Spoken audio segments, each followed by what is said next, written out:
Sport Talk.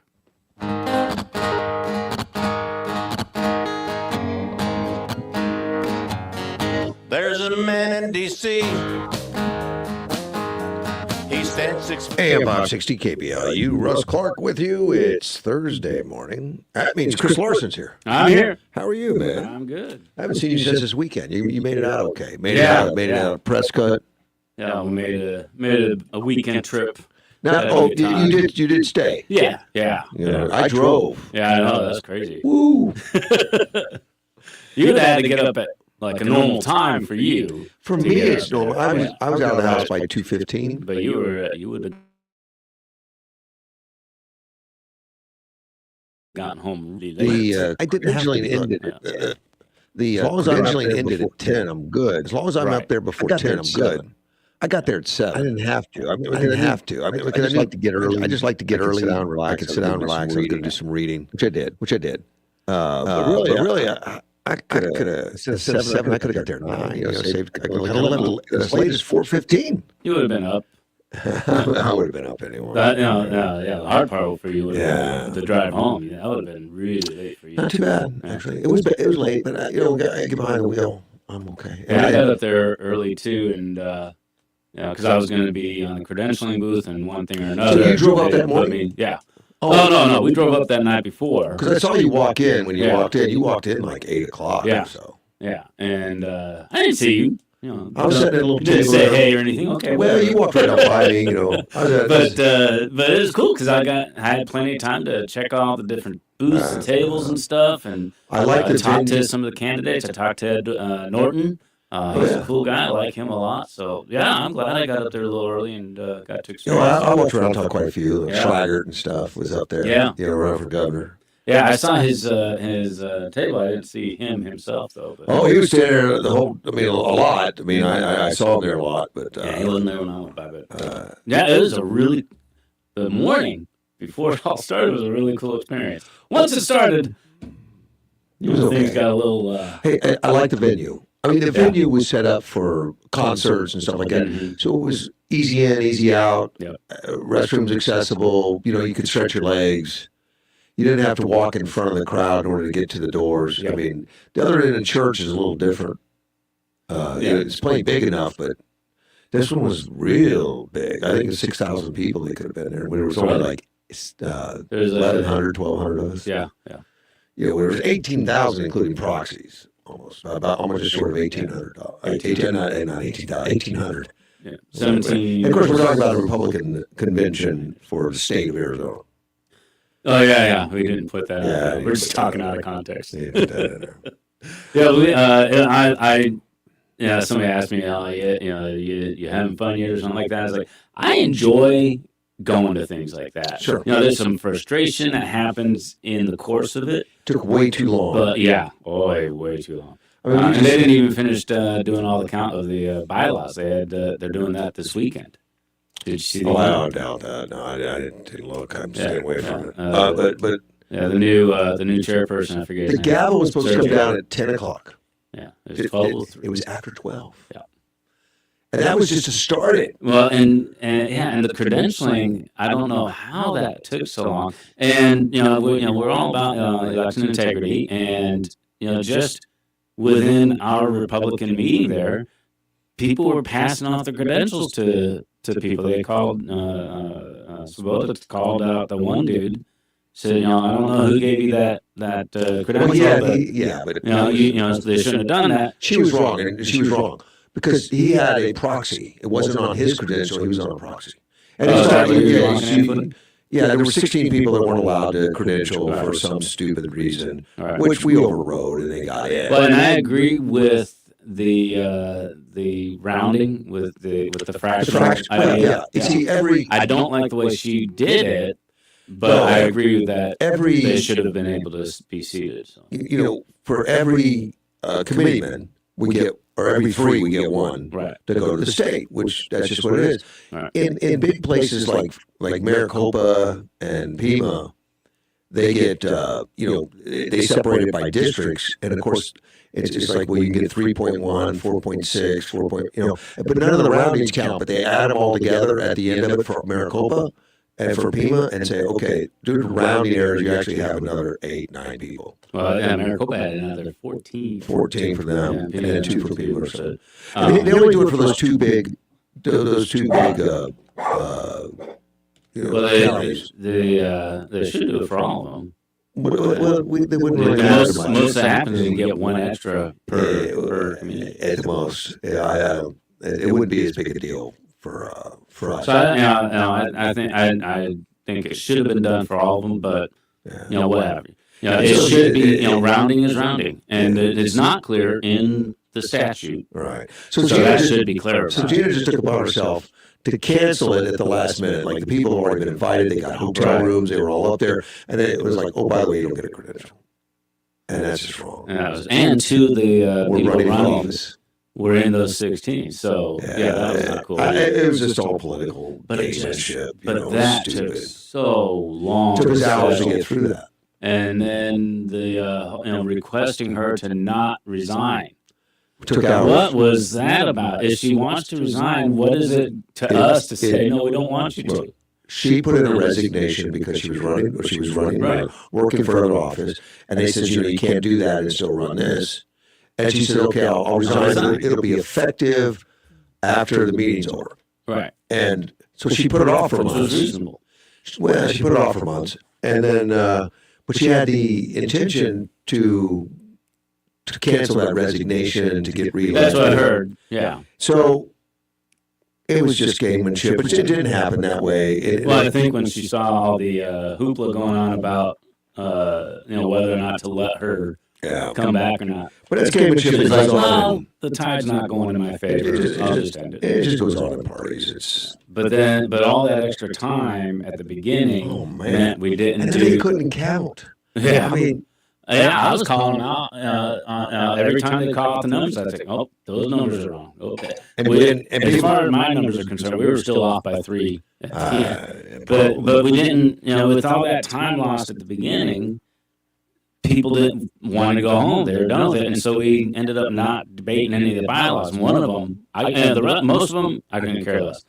Go either way. I had my leanings one way or the other, but one of them I'm really concerned with. Well, yeah, we didn't debate any of the bylaws. 2 of them, because there were so many duplicates. I would have liked to have had somebody explain what's the difference between the 2 different versions. I understand. But we ended up staying there so long, it was 5 o'clock or so, and we hadn't even gotten to the bylaws. And the bylaws was going to take as much time as anything. Yeah, it was after 6. So people just, just made a motion to call for the vote, and it passed. Yeah. It passed huge because people said, this is ridiculous.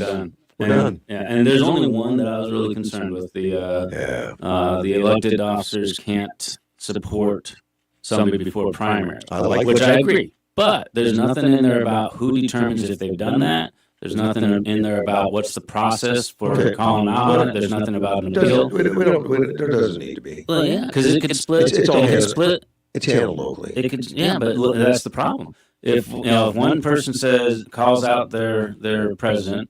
It says, nope, you did that. They're going to have supporters saying, nope, you're no longer our president. And then there's going to be another group saying, no, he didn't do that. Then you take a vote. It's just that simple. But that's not in the bylaw. There's nothing in there saying that's how it's done. And maybe it needs to be changed. We can get that next time. But we could have done it this time if we had had the time to do it. No, it was we had like 3 hours. No time. And hopefully Sergio got elected. I like Sergio. I'm glad he did. I had him on the air the next Monday morning at 6:30. Here? Yeah. In person? No. I was going to say, wow. I had him on the phone, man. Yeah, I liked him a lot. I liked how he, because all the candidates were saying, what they want to do. Build unity, get... It's all just generalistic BS. But he got into how he wants to do it. And I really like that. He had plans in mind, ideas, showed some really... He's going to need a lot of support because it's a minefield because there's always different opinions, just like any political. Yeah. But I like him a lot. I like him. Yeah. Well, so I called to make sure he knew we had his support. He came on air. I was really, not just generally happy. I was really happy with he ended up sitting with us a lot. What's that? Sergio, he came over and sat down with us a lot. Over where we were? Yeah, where we were. Yeah. Oh, I don't know where I was. I didn't notice. Yeah, he was sitting up behind you. Oh, okay, up in the dark. Yeah, up there with the Jeff Stoner. Oh, okay. Stuff like that. Yeah, he was there quite a bit. You know, he's a good guy, and I expect good things. And we'll see what we can do. Yeah, I was happy with the whole slate of officers that were elected. Yeah, it all worked out really well. Would you go again? Absolutely. See, I was thinking at the time, I'm never going to do this again. This is just ridiculous. You guys, I did it last year. I tell you, but this one was worse as far as time. Yeah. But I like the venue. The venue was great. I'm going to be talking to Sergio. Like, no, tighten that thing up. Get a cop. Well, and the biggest chunk was just the credentialing at the beginning. 2 full hours. I don't know how that could be. Yeah, I don't either. And then we couldn't even credential ourselves. Somehow they stuck somebody in there from another county that voided a couple of our proxies. Yeah, I don't know. Because it didn't have a date on it or something. Which, shame on us for not catching that. And we should have caught that. We should take those phones. Yeah, I did. I carried a couple credential proxies last year, and that's what we did. We took we compared the proxies to the examples and said yes. We looked at all the pertinent details. All right, it's all good to go. Before we we had a couple of thrown out. Of course, we had non-human people checking our credentials. Right. And when I saw that, I thought they did that for all the precincts and stuff. We were just special. Just you. So I think so. Yeah. Bill says he thinks Phil filed the paper wrong or something. Yeah, he probably did. But yeah, it's his first time. So speaking of politics, I'll finish up on that. You want to talk about politics? I do. Oh, I know it's a shock to you, but it's a hot ticket right now. There's a lot going on. The FCC is getting involved, and of course the FCC is communications, right? And there's rules in broadcasting, like this station, AM 560, is under FCC direction. There's certain things we can and can't do, and certain rules, like in politics and stuff. Like I have to leave this station open to any Democrat wants to come in and talk. In fact, I would love Democrats to come in here. I like we've them. had some.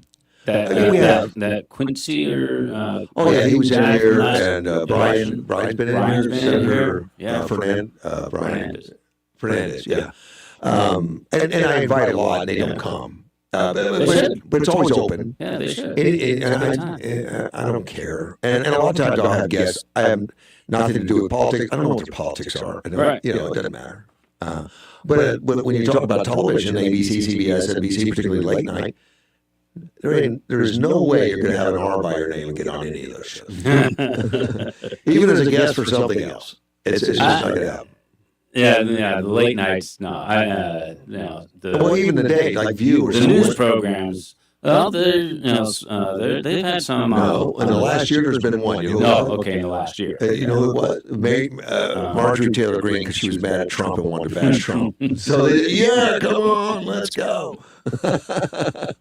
So that was it. That was it for the whole year for the View.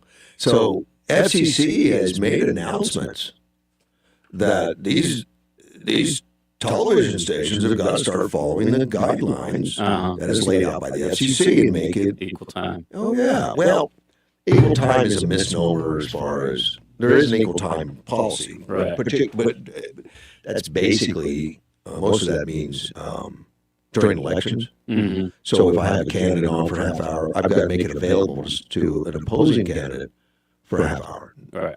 Now, that gets confused sometimes, like stations, because they have lawyers like AM 560.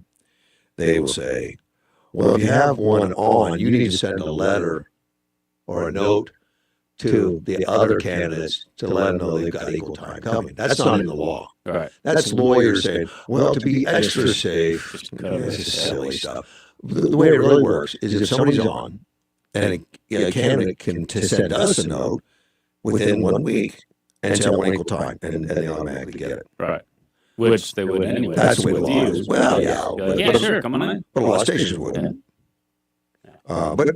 But during the campaigns when it really is, of course, it obviously gets looked at throughout the year, too, when people are excluded. And that's under Section 315. that if a broadcast station permits any legally qualified candidate for public office to use its facilities, it shall provide equal opportunity to all other legally qualified candidates for that office. And that's kind of year-round. Yeah. Well, yeah, especially like senators, or representatives, they're always campaigning. So for the past several years, now it's gone on for several years, Jimmy Kimmel Live, The Late Show with Stephen Colbert, Late Night with Seth Meyers, as well as daytime programs like The View have rolled out the red carpet for Team Blue. In 2025, 60 active politicians made appearances on those shows. All but one were Democrat. Only one, and that was Green, who got on because she was anti-Trump at the time. She had Trump problems. So really, it's a complete lockout. But is that because they wouldn't let people on, or people didn't want to come on? Oh, I wouldn't want to be on those shows. Oh, I would. Yeah, I'd go on in a minute. But look, mess. All it would take is one email from somebody that requested to come on, and they get a response, no, you can't come on. They absolutely don't want them. Yeah. Let's take a phone call. You're on the air. Good morning, Russ. How you doing? We're doing well, Ted. Good morning. Well, let me give a kickoff on the Tonight shows and all bias towards Republicans. Yeah. Virginia, Falls Church, company called Don Beyer Valdo. Okay. You ever heard of Don Beyer? Nope. He's an elected official. Once he got into power, guess what all the Falls Church police cars were? They changed the police cars? Yeah, they started using Volvos. Huh. That's how corruption goes in politics. Okay, why Volvos? Because he owned the dealership. Oh, he owned the dealership. Don Beyer Valdo. Oh, Volvo. Okay. And that's awesome. Awesome corruption. Yeah. Padded him. Yeah, as soon as not long after he got elected, all the city cars, police, and all changed to Volvo. That's crazy. Because it was a better vehicle for the bang of the buck. Says him. Yeah. Right. And Volvo's not a bad car. I wouldn't own one because it's great. Yeah, and the parts and all that stuff. The police vehicles are not just your run of the mill car off the line. They're souped up. They have extra features and stuff in them. So I'm not sure that a Volvo makes. I guess they do, but a lot of the companies make police packages. Yeah, right. Ford has been doing it for decades. Yeah. So. Yeah, I worked for Jerry's Ford in Annandale, and we did all the cruisers, the Crown Vickies for the area. Mm-hmm. We do the cars, set them up, and then send them out to have the packages put on them for lights, radio, communication, all that. Right. And Jerry's Ford had a corner on that market. Mm-hmm. Well, yeah, because you catered to it. I mean, Ford's catered to it. The Crown Vics were popular because they were big, they were roomy, they came packaged already to be a police car, with special carburation and engines. Suspension and all, yeah. Suspension. Mostly it was suspension into the package engine. My brother has one of those retired police cars. Crown Vics. Mm-hmm. It's a nice car, man. It's a lot more powerful, handles a lot better. Yeah, Chevy's been getting in on the game too the last few years, but I didn't know. I've never heard of Volvo doing it. No, I never have. That was a city. Yeah. Oh, okay. I think they should all be Teslas. Oh, God. Yeah. Let's just use the old moon rovers. Moon rovers. Tesla's going to outrun them all, man. Yeah. That's funny. I guess. Yeah, they got that speed, and it's like the fastest production car in the world. Is it? Well, I can just put four wheels on my computer in here and drive that down the road. No, well, Tesla's a computer for sure, man. But there are some police cars that are Teslas. Yeah, until the extension cord unplugged. Yeah, I don't think it's like that. All right, I just want to let you know that Don Beyer and some of these elected officials with their little. And the locals need to pay attention to that and realize real quick that this guy, we made a mistake. Yeah. Well, and even if they did, he was already, the damage was done. He but already sold all the. But a mayor alone can't do that because it's the city administrator that does all the work, usually in most places. And it might be small enough to have the mayor doing it, but then it's got the council and everybody has to vote for it. It's not. So he had some willpower, or they gave him on complete control. I have no idea. A good old boy situation. Could be. Yeah. Thank you, man. Okay. Have a good day. All right, man. Bye, Mr. Ted. But these ABC, CBS have been given notice now that they're in violation under Section 315.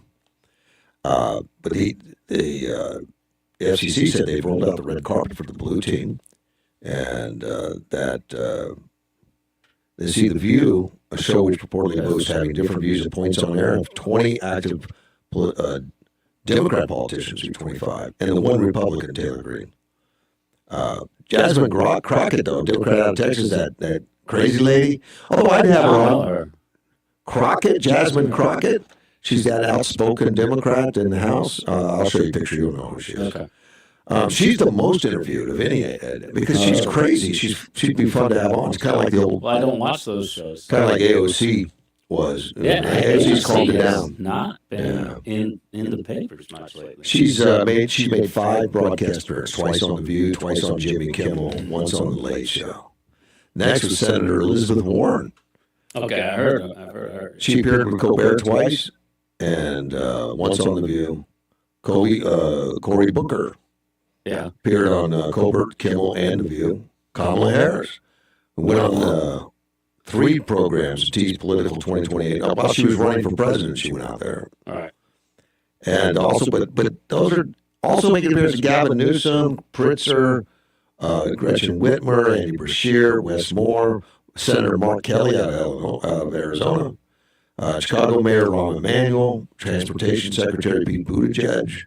I just Googled Crockett. Joe Biden, Bill Clinton, Michelle Obama, made dozens of them. Well, Bill Clinton wouldn't count. He's not a candidate. Correct. They just made that as a note. They did. But they're not bringing on even old ones on, liberal journalists to galore. But the chair, Brendan Carr, wrote, for years, legacy TV networks assumed that their late night and daytime talk shows qualify as bona fide news programs, which they're not. They're not. No. Even when motivated by purely partisan political purposes. Well, and that brings up a question. They're not news, so do they have to follow the equal time rule if they're just entertainment? Apparently. So today, the FCC reminded them of their obligation to provide all candidates with equal opportunity. So they're not fining them. It's like, just like, guys, straighten this out. Well, I'll bet there'll be a lawyer saying, "Oh, we're entertainment. We don't have to do it." Well, then don't bring that's the way the lawyers do it all the time. But if it does become a thing, it would be so easy because if a Republican candidate says, "Hey, I'd like to be on the show," he gets an email back, "No, you're not allowed," or what have you. Well, that's a violation. But otherwise, all the networks have to say, "Well, nobody's asked to be on." Well. But the same rules kind of apply to them, even like our stations that are, music, like KTTI, they have to conform. And, during commercials, I mean, if you're going to buy a commercial, you have to post it. It has to be the lowest price available throughout the year, and it has to be available to Democrats and Republicans. Yeah. So it has to be equal. Don't know if it'll fall. So there is an equality even in those stations that you have to, make sure that you do, so there's nobody taking advantage. These shows are definitely taking advantage, especially with Harris during the election and stuff, trying to set her up on Saturday Night Live and a bunch of other stuff, getting her out there, getting her face out there. Colbert, whose show's now canceled, it's going to, the last one's going to air in May. The newly enforced guidance. Now, it's not good guidance, but they call it newly enforced guidance. It's an attempt to silence me. Jimmy said, "No, it's not silencing. It's about conforming to the rules of the FCC that's always been there, that they've allowed you to ignore for many years." He said, "Hey, I'm flattered you think that appearing on my show has the power to affect politics in any way. Okay, I've been doing this job for 21 years. Let me tell you something, buddy. If our government had turned out the way I had chosen, you would not have the power to make this announcement." Who's that using? Colbert? Colbert. Colbert, Stephen Colbert. Stephen Colbert. I had Colbert. I was like, I don't know. But he said you wouldn't have the power because obviously, if the government was his way, it would be authoritarian, and you just wouldn't have any opposition. And Kimmel attacked the president too. Yeah, I just don't see Stephen Colbert's show bringing in the numbers. Well, that's why it's Yeah, canceled. it's so but they're going to take it as you're trying to shut me out. No, you're just people aren't watching you, and that's true of all kinds of TV shows. The FCC people are doesn't streaming things nowadays. Correct. FCC doesn't care if you're watching it or not. They just care about are you following the rules. Well, the FCC isn't shutting down Colbert. Nope. No, there's it's no a network. You're not bringing in the numbers. So. It doesn't even look like there's any fine. There's just a reminder to them, like, look, guys, you got to play by the rules. And they're all whining about it. Yeah, if you elected the politicians I wanted, you wouldn't even have any rules. we would just dictate to you, run as many partisan stuff as you want. Kimmel attacked, of course, the president because of his minions over the FCC, planning to make it difficult for his shows and others to interview politicians they don't align with. Which Kimmel only aligns with the far left. That's it. When has he ever interviewed a politician? Well, how hard is it, though? Yeah. And look, the ratings of Kimmel have been trashed. And ratings still matter. Look at Gutfeld. Gutfeld has the top ratings. His show's been growing.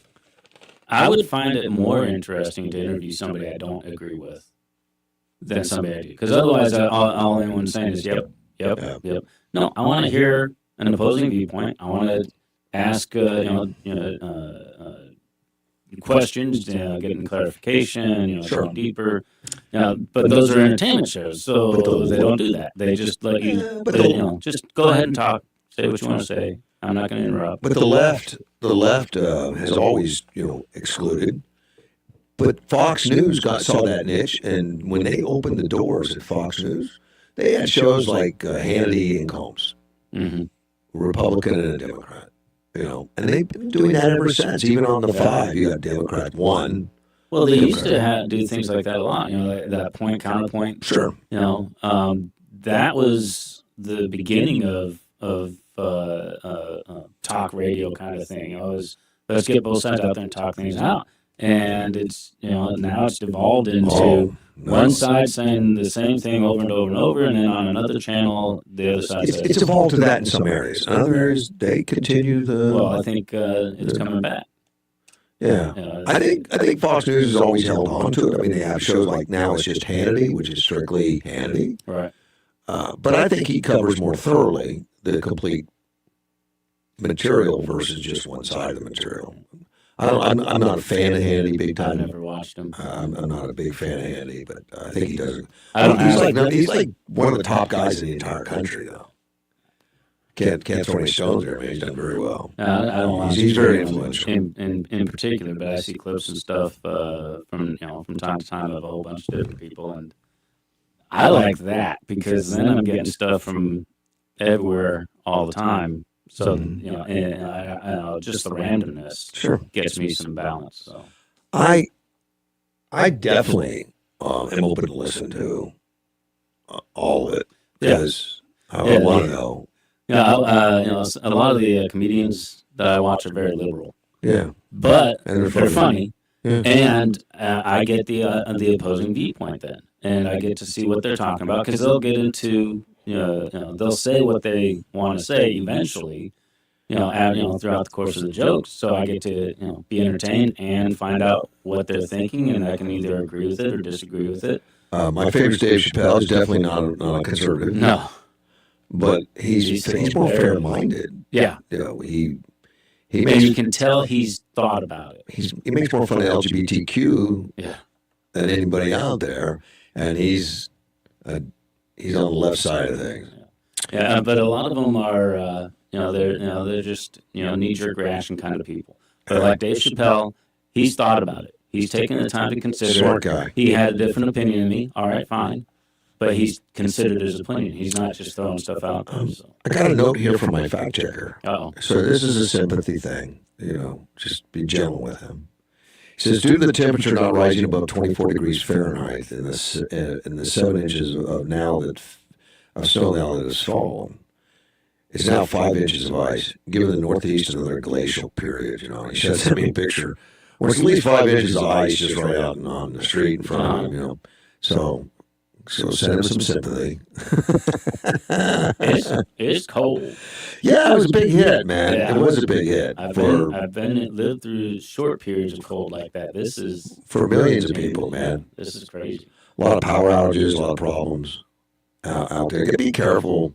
Of course, nobody here, if you're listening, nobody in human needs to worry about shoveling snow. But if you can, people die every year from shoveling because they exert themselves more than they think, and many heart attacks and that. Yeah. Be careful with that. Yeah, and you people that live in those areas up north, they're used to it. Down south, maybe not so much. So they really got to pay attention to the choices they make. Don't get stuck out in the middle of nowhere, unprepared. I heard about a family, like 3 or 4 siblings, died on a lake, a frozen lake. What were you doing on a frozen lake in this time? So probably fishing. I don't know. But, it's dangerous. Yeah. Can be. Yeah. Go home. Be careful. Turn up the furnace. Cover up in blankets. I haven't turned the furnace on in our house yet this year. I know. Now we have it on. Yeah. No. Just kind of take the edge off. It's just not.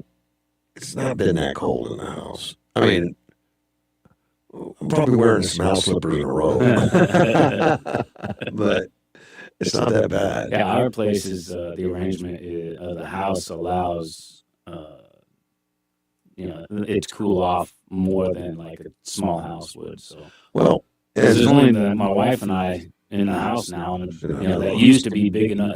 That's big enough to have a whole family. So there's just not as many body. Yeah, bake something. That would be nice. Yeah, that'll work. I'm not a baker myself. When I lived in the motorhome, I lived in that motorhome for 7 years. Now, if it got cold outside, it's cold in the trailer, like real quick. Yeah. So I always had a little space heater in there. This one's a little better insulated. Yeah, there you go.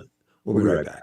Listen to KBLU from 8 to 9 every Monday morning to Life, Death, and the Law. Sean Garner and Adam Hansen discuss estate planning options. Learn how you can plan your estate using a will or trust to protect your family and secure your legacy. That's Life, Death, and the Law every Monday 8 to 9 a.m. on 560 KBLU. Hey, y'all, mark your calendar and get ready to experience the flavors and fun of New Orleans right here in Yuma. Fort Yuma Rotary, along with Alexander Toyota, Burgers and Beer, and Carnes Law, proudly presents Mardi Gras on Main. Friday, February 13th from 5 to 11 p.m. in historic downtown Yuma. Enjoy live entertainment by Eric Sage's Ultimate Rock Show, tons of vendors, and a special kids area, all at a free family-friendly event. So grab your beads, dress in your best Mardi Gras fashion, and come celebrate Mardi Gras on Main. All proceeds support Fort Yuma Rotary's community projects. Oh, hello, it's me, the calculator that lives inside of TaxSlayer. I love numbers. Like 100, as in 100%, as in TaxSlayer's 100% accuracy, guaranteed. And 0, as in $0, as in it costs $0 to file and get the refund you deserve with TaxSlayer Simply Free, if you qualify. Simply Free is available to a limited number of taxpayers with age, income, credit, and deduction restrictions. See TaxSlayer.com for eligibility requirements. TaxSlayer, file fearlessly.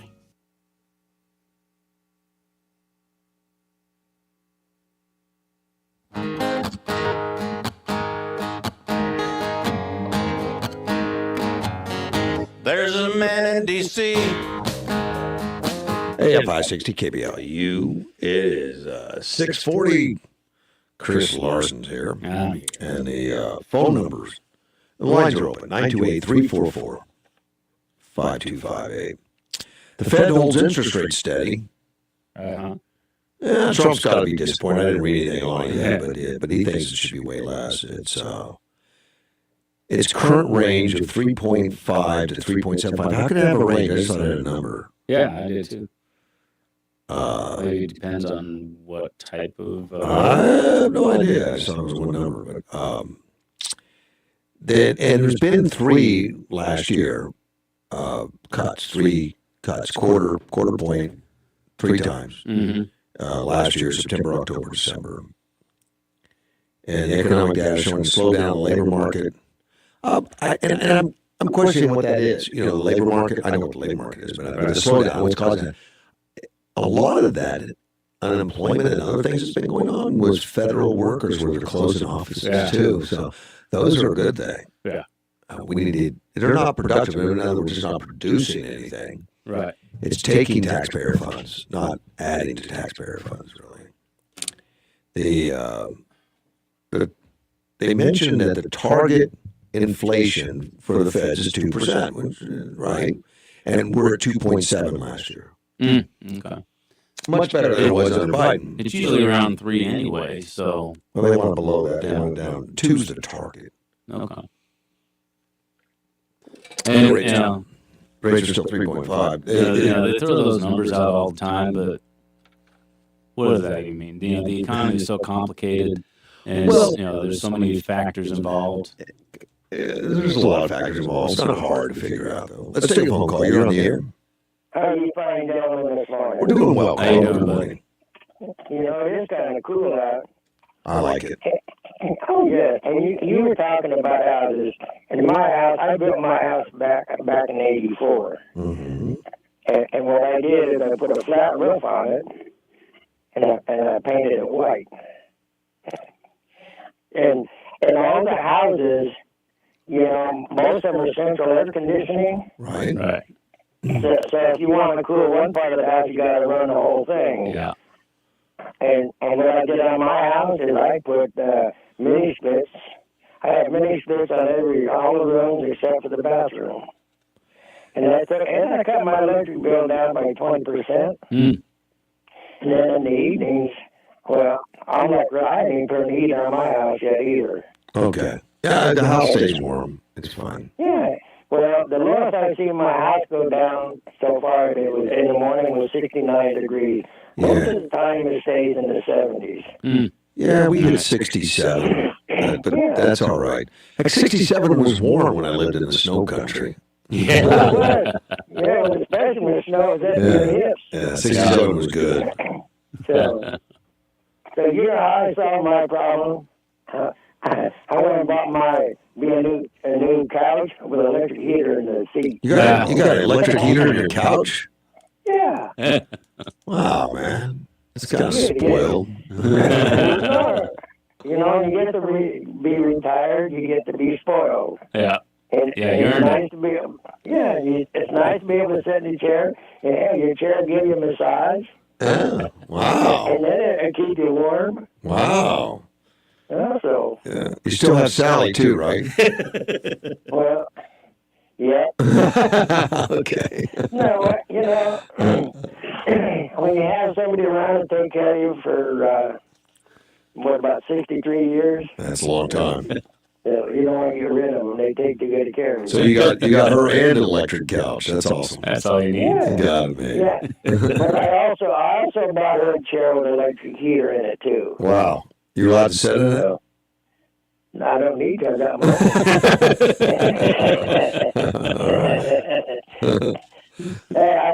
I'm going to be looking forward to Sergio calling in. Right. Because I think this is going to be our first Republican chairman that lives in someplace else that is going to communicate with you in Arizona. Well, he does live someplace else normally. He is in Maricopa now. He moved up there out of Tucson, I think, Tucson area, after, because he's been helping with other politicians and helping with different campaigns. So that's what got him really noted, and he's noteworthy throughout Maricopa because he's been working with the elected officials and stuff. So, and that's good. He's got a real understanding and a good connection, and we'll see how it all goes because it's politics, and there'll be people out there trying to trip him. Yeah. Yes, and all the other chairman of the Republican Party, the only reason you know them or we know is because of their name. Mm-hmm. Now, Sergio, we know him because of his face. We got to talk to him. Yeah, he spent a lot of time in Yuma. He's run for office, so he's been in Yuma a lot. He's been on this show a lot. Yeah, so. Right. So it's good to have that contact. It is good. Yeah. And I think like we're going to do with David Lohr, we're going to keep his feet to the fire, too. Yeah, I was surprised to see David Laura up there. He was up in Prescott on Saturday. Yeah. Yeah, he's the one that made the motion to accept the 16 that were denied entry because of the counting the fractional, which we've always done. Right. And he's the one that straightened that mess out. That was kind of nice. Yep. And to have David up there. In fact, I noted it as soon as he walked. I didn't know he was going to do it. But I said, wait a minute, that's David up there at the mic. What the heck kind of troubles he going to cause? Well, here's what happened in Yuma then is David's good at sorting things out, as you just seen. And what we the people did is hey David, let's get you elected to go down to the county recorder's office and straighten out our elections. And that's what we did. And what they did was take most of the elections away. So we he's still on top. He's still on top. No. Hey, yes, he is. He's the best observer we could possibly have as an elected official observer. That's awesome. And that is correct. And by rights, everybody should be giving him as much help as possible, not taking things away from him. Yeah, it's all going to be fine. And we got all the supervisors to the feet to the fire. They're now responsible, not David. They're responsible for the elections. Yeah. But if something happens, they're going to point, well, the lady in charge didn't. No, that's not going to fly. Oh, who was in charge last time? The recorder. Okay. And now we put David Laura in there and say, hey, what's going on? And they took it away from him. Yeah, well, they were afraid of him. Yeah, well. He might make positive changes. Yeah. Well, isn't that what the Constitution says to do? Is do positive changes, not negative changes? Well, that's up to the voters to vote the right people and everything, which I think we did. And the supervisors took responsibility back, which is their prerogative. They're responsible. Yeah. They can take it back, and they did. Well, I think they should come and explain to us why they did. All right, I'll get him on the phone. Oh, no, get him on the phone and say, hey, what happened, I see it quite a bit in politics, though. So I'll send a note to Jonathan Lyons. I trust him. Yeah. He'll tell us the truth. Yeah, well, this is the chairman of the Republican State of Arizona, was it? Was it Jonathan? Oh yeah. He was. He served a term up there, and so he's got. And that's been a big help to us here locally, too. I mean, he's a county supervisor, but he's a county supervisor with some heavy state recognition, which is very helpful. Supervisors are extension of state government. And that makes you look better. Sure does. Yeah, it's very much a help. It's very much a help. Yeah. A lot of help. Yeah. Yeah. But maybe I need Jonathan Lyons. Maybe he can come and say, hey, what is going on? So maybe he can help we the people. He may be the one behind saying, no, we don't want David in there. Well, hey. Maybe. I don't know. I haven't talked to him about it. But, everybody says it's really important to make sure we have clean elections. Well, but I guarantee you, David is not neutered. I mean, we know that. Okay. He's maintaining the roles, and that's a big They only cut one out there. Oh, okay. If that's what makes him happy. The one that's going to work for us, they cut that one off. He's working for us, I guarantee you. You know what? All these people work for us. Right. That's the reason why Yuma is really a great city. It is. I agree. I've been here for a long time, and what I've seen, it's been a very safe, good, clean town. So we all get to find it amongst ourselves. But when it comes down to a beautiful town, we all make sure we keep it that way. Right. Thank you, buddy. Appreciate the call. Bye. Bye. See you there, bud. Mr. Carl. I agree. I love you. And I had an echo on Facebook, and thanks to the listener that let me know. I had to set it up twice. For some reason, I set up my programming on the computer to go out on Facebook and Twitter or X, and YouTube. And for some reason, my computer wiped it out, maybe reset it. So I missed it the next time. For some reason, I missed it. So, and the echo comes because I make both our mics active on separate channels, and then it merges it. Normally, what I do is both of our microphones go to the single channel, so it doesn't echo Hopefully I got that fixed. As far as interest rate goes, Jerome Powell, he's the chairman. Right. He's only going to be there, till spring, I think. In spring sometime, he has to step down or he's over. He is stepping down or something. Yeah. Well, yeah, I would. And Trump is going to put somebody else in there. Trump wanted him to leave early, I think, probably. Yeah. And I think Trump could fire him somehow, but it would cause such an upheaval politically, He chose not to. And I don't know what difference it's going to make, but we're going to see a change here. But there were 2 on the board. There's 12 people on the board on the Federal Open Market Committee. They voted 10-2 in favor of leaving the rate unchanged. Well, that suggests it was a good thing to do. Possibly. It depends on who they all are. It's pretty loaded with Democrat sympathizers, anti-Trumpers. Mm-hmm. Now, the 2 were Trump appointees, I'm sure. Oh, yeah. Well, yeah. Transgender Antifa. Did you know there was such a... Really? Yeah. Well, there's transgenders in Antifa. Well, and they're all over the place. Mass shootings, there's been a few of them that have been transgenders, and they don't really get highlighted. They kind of keep it on the down low for mainstream because you don't want to attach violence to the transgenders, but it would be fair to do so. I mean, they're a small population. They've made a big impact in violence. Yeah, you'd have to look at the numbers to see if it's anecdotal evidence is not really evidence. So correct, but if you start looking at the numbers and the percentages, they represent a much higher percentage. I'm quite sure than what their population does.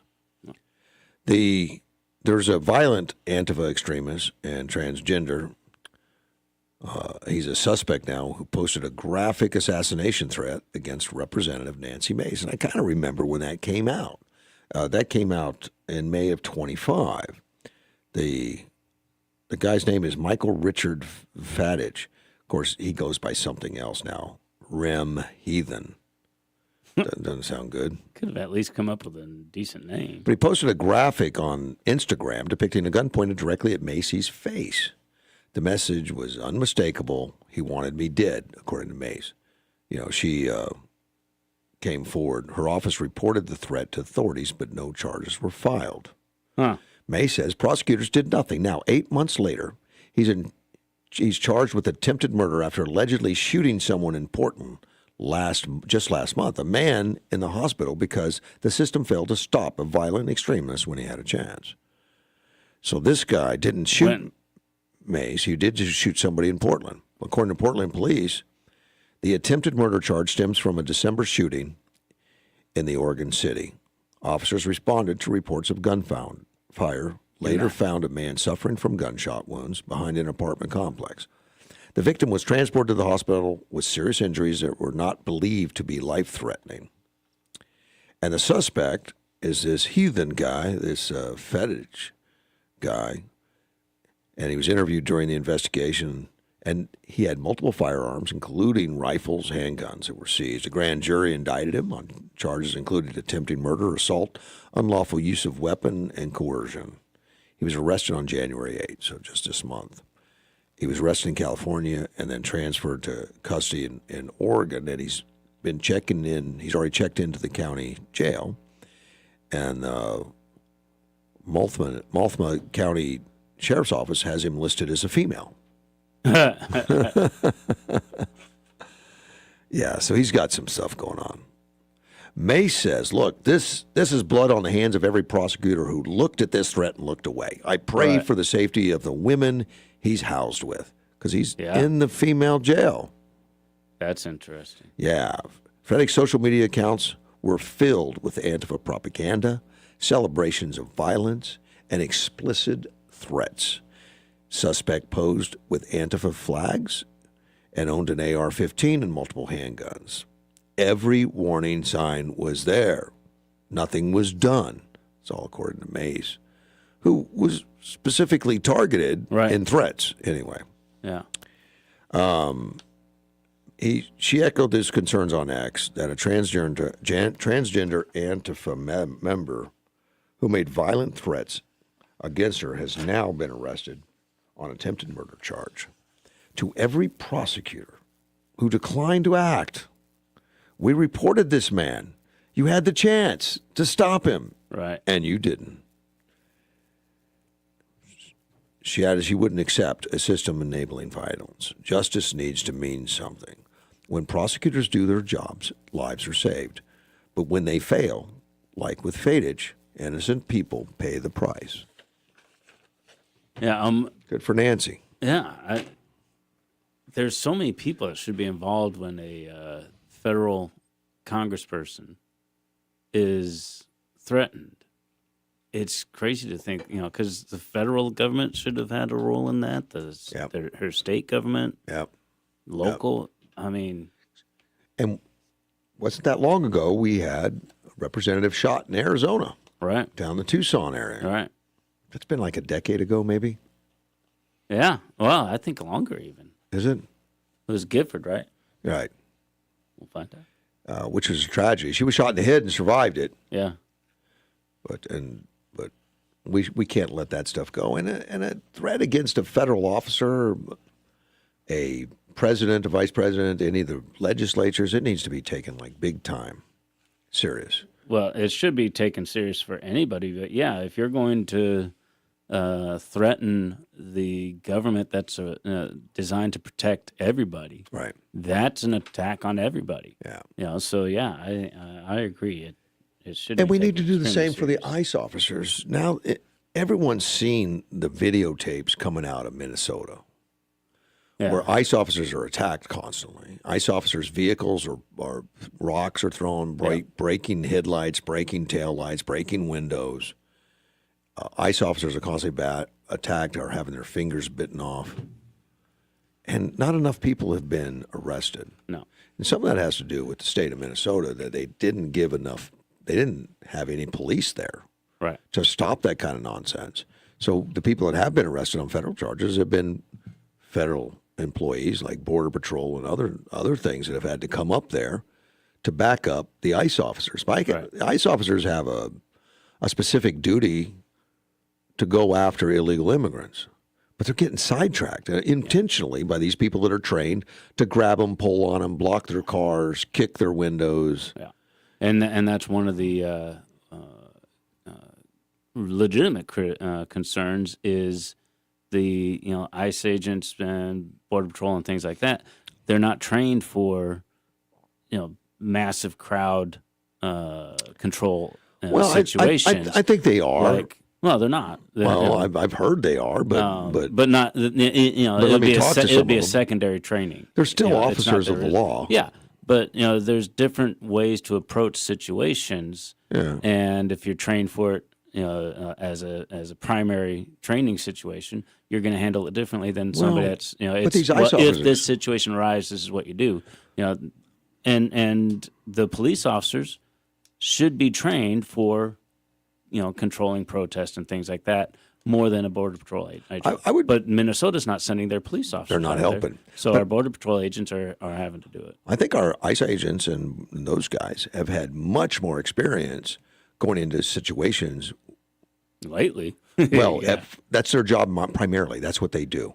Where police officers are doing crowd control, they're doing policing the speed limits, giving out tickets, doing all that.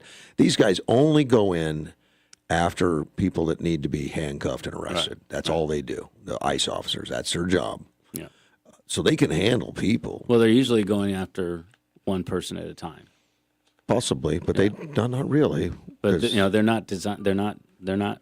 Their function is not to control 100 angry. The ones I've talked members to, of a crowd. Thousands. They go after groups and they pull them all in, and then sort through them to find the guys they're looking for.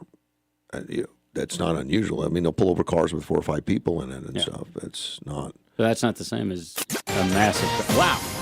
This is News Talk 560 KBLU, Yuma.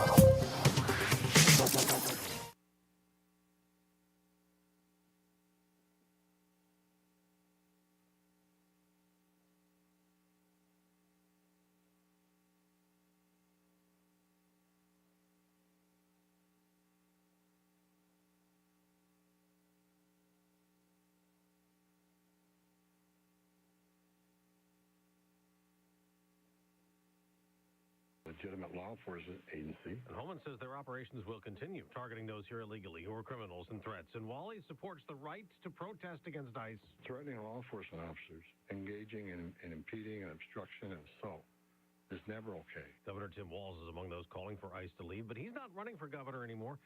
Another Democrat, Senator Amy Klobuchar, is, and Fox's Ryan Schmelz reports. In a video announcing her plans, Klobuchar touches on the assassination of former State House Speaker Melissa Horton and the deaths of Renee Good and Alex Preddy, saying the state has been through a lot. She also criticizes the Trump administration. 3,000 ICE agents on our streets and in our towns, sent by an administration that relishes division. Now, the ICE controversy in Minnesota could lead to another partial government shutdown ahead of tomorrow's deadline. Senate Democratic leader Chuck Schumer says they won't pass a funding bill that includes money for Homeland Security unless agents take off the masks and turn on the body cams. There needs to be a uniform code of conduct and accountability. We'll hear from President Trump at a cabinet meeting in a few hours. This morning, he posted again on Truth Social about the 2020 election the president claims was crooked. The day after the FBI carried out a raid in Georgia, taking ballots and voting records in Fulton County. President Trump has always said that election was rigged against him in Georgia. And Georgia Senate Democrat John Ossoff says in a statement, "I suspect today's raid is a continuation of this sore loser's crusade, despite repeated audits and independent reviews confirming that Donald Trump was indeed defeated." State Senate Democrat Josh McLaurin was there and calls the search extremely alarming. That's Chris Foster. America's listening to Fox News. Let me share Brian's story. He's in Alabama, and he wrote in, he said, "Glenn, after taking Relief Factor for just 3 weeks, at least 90% of my pain is gone. My pain had started to limit me at work and at home, and I am amazed at the relief that I have gotten." Those are Brian's own words, and they speak volumes about what Relief Factor can do. And I've seen that kind of transformation in myself, and hearing Brian's experience reinforces why I take endorsing Relief Factor so seriously. Before I started taking Relief Factor myself, I was losing hope that I could ever have a normal life again. My hands were in so much pain. It's created by doctors, 100% drug-free product using 4 key ingredients. It supports the body's natural inflammatory response. Hundreds of thousands of people have ordered Relief Factor, and like Brian and me, over 2/3 of these people go on to order more month after month. So don't wait. You're dealing with pain. Launch your 3-week quick start and see what Relief Factor can do for you. Call 800-4RELIEF or go to relieffactor.com. Don't wait anymore. Feel what it's like to be out of pain. 1-800-4-RELIEF. From the News 11's information desk, I'm Jaylene Aguilera. A suspect involved in a hit-and-run road rage incident in Yuma has turned himself in. Police say the suspect struck the victim with his vehicle near Gila and First Street on Sunday night, eventually taking out a light pole. The driver fled the scene, leaving the vehicle behind. The suspect was booked on multiple felony charges, including attempted first-degree murder and criminal damage. The case is still under investigation. Plus, the Yuma community is mourning the loss of a longtime law enforcement sheriff. Retired Yuma County Sheriff John R. Phipps has passed away. Phipps began his law enforcement career with the Yuma County Sheriff's Office in 1962 as a dispatcher in Parker, Arizona. In 1981, he was then sworn in as sheriff and later retired from his position in 1992, having served 3 terms. Catch us on the TV side on News 11 every weekday at 5, 6, and 10 p.m. for your latest local news, weather, and sports.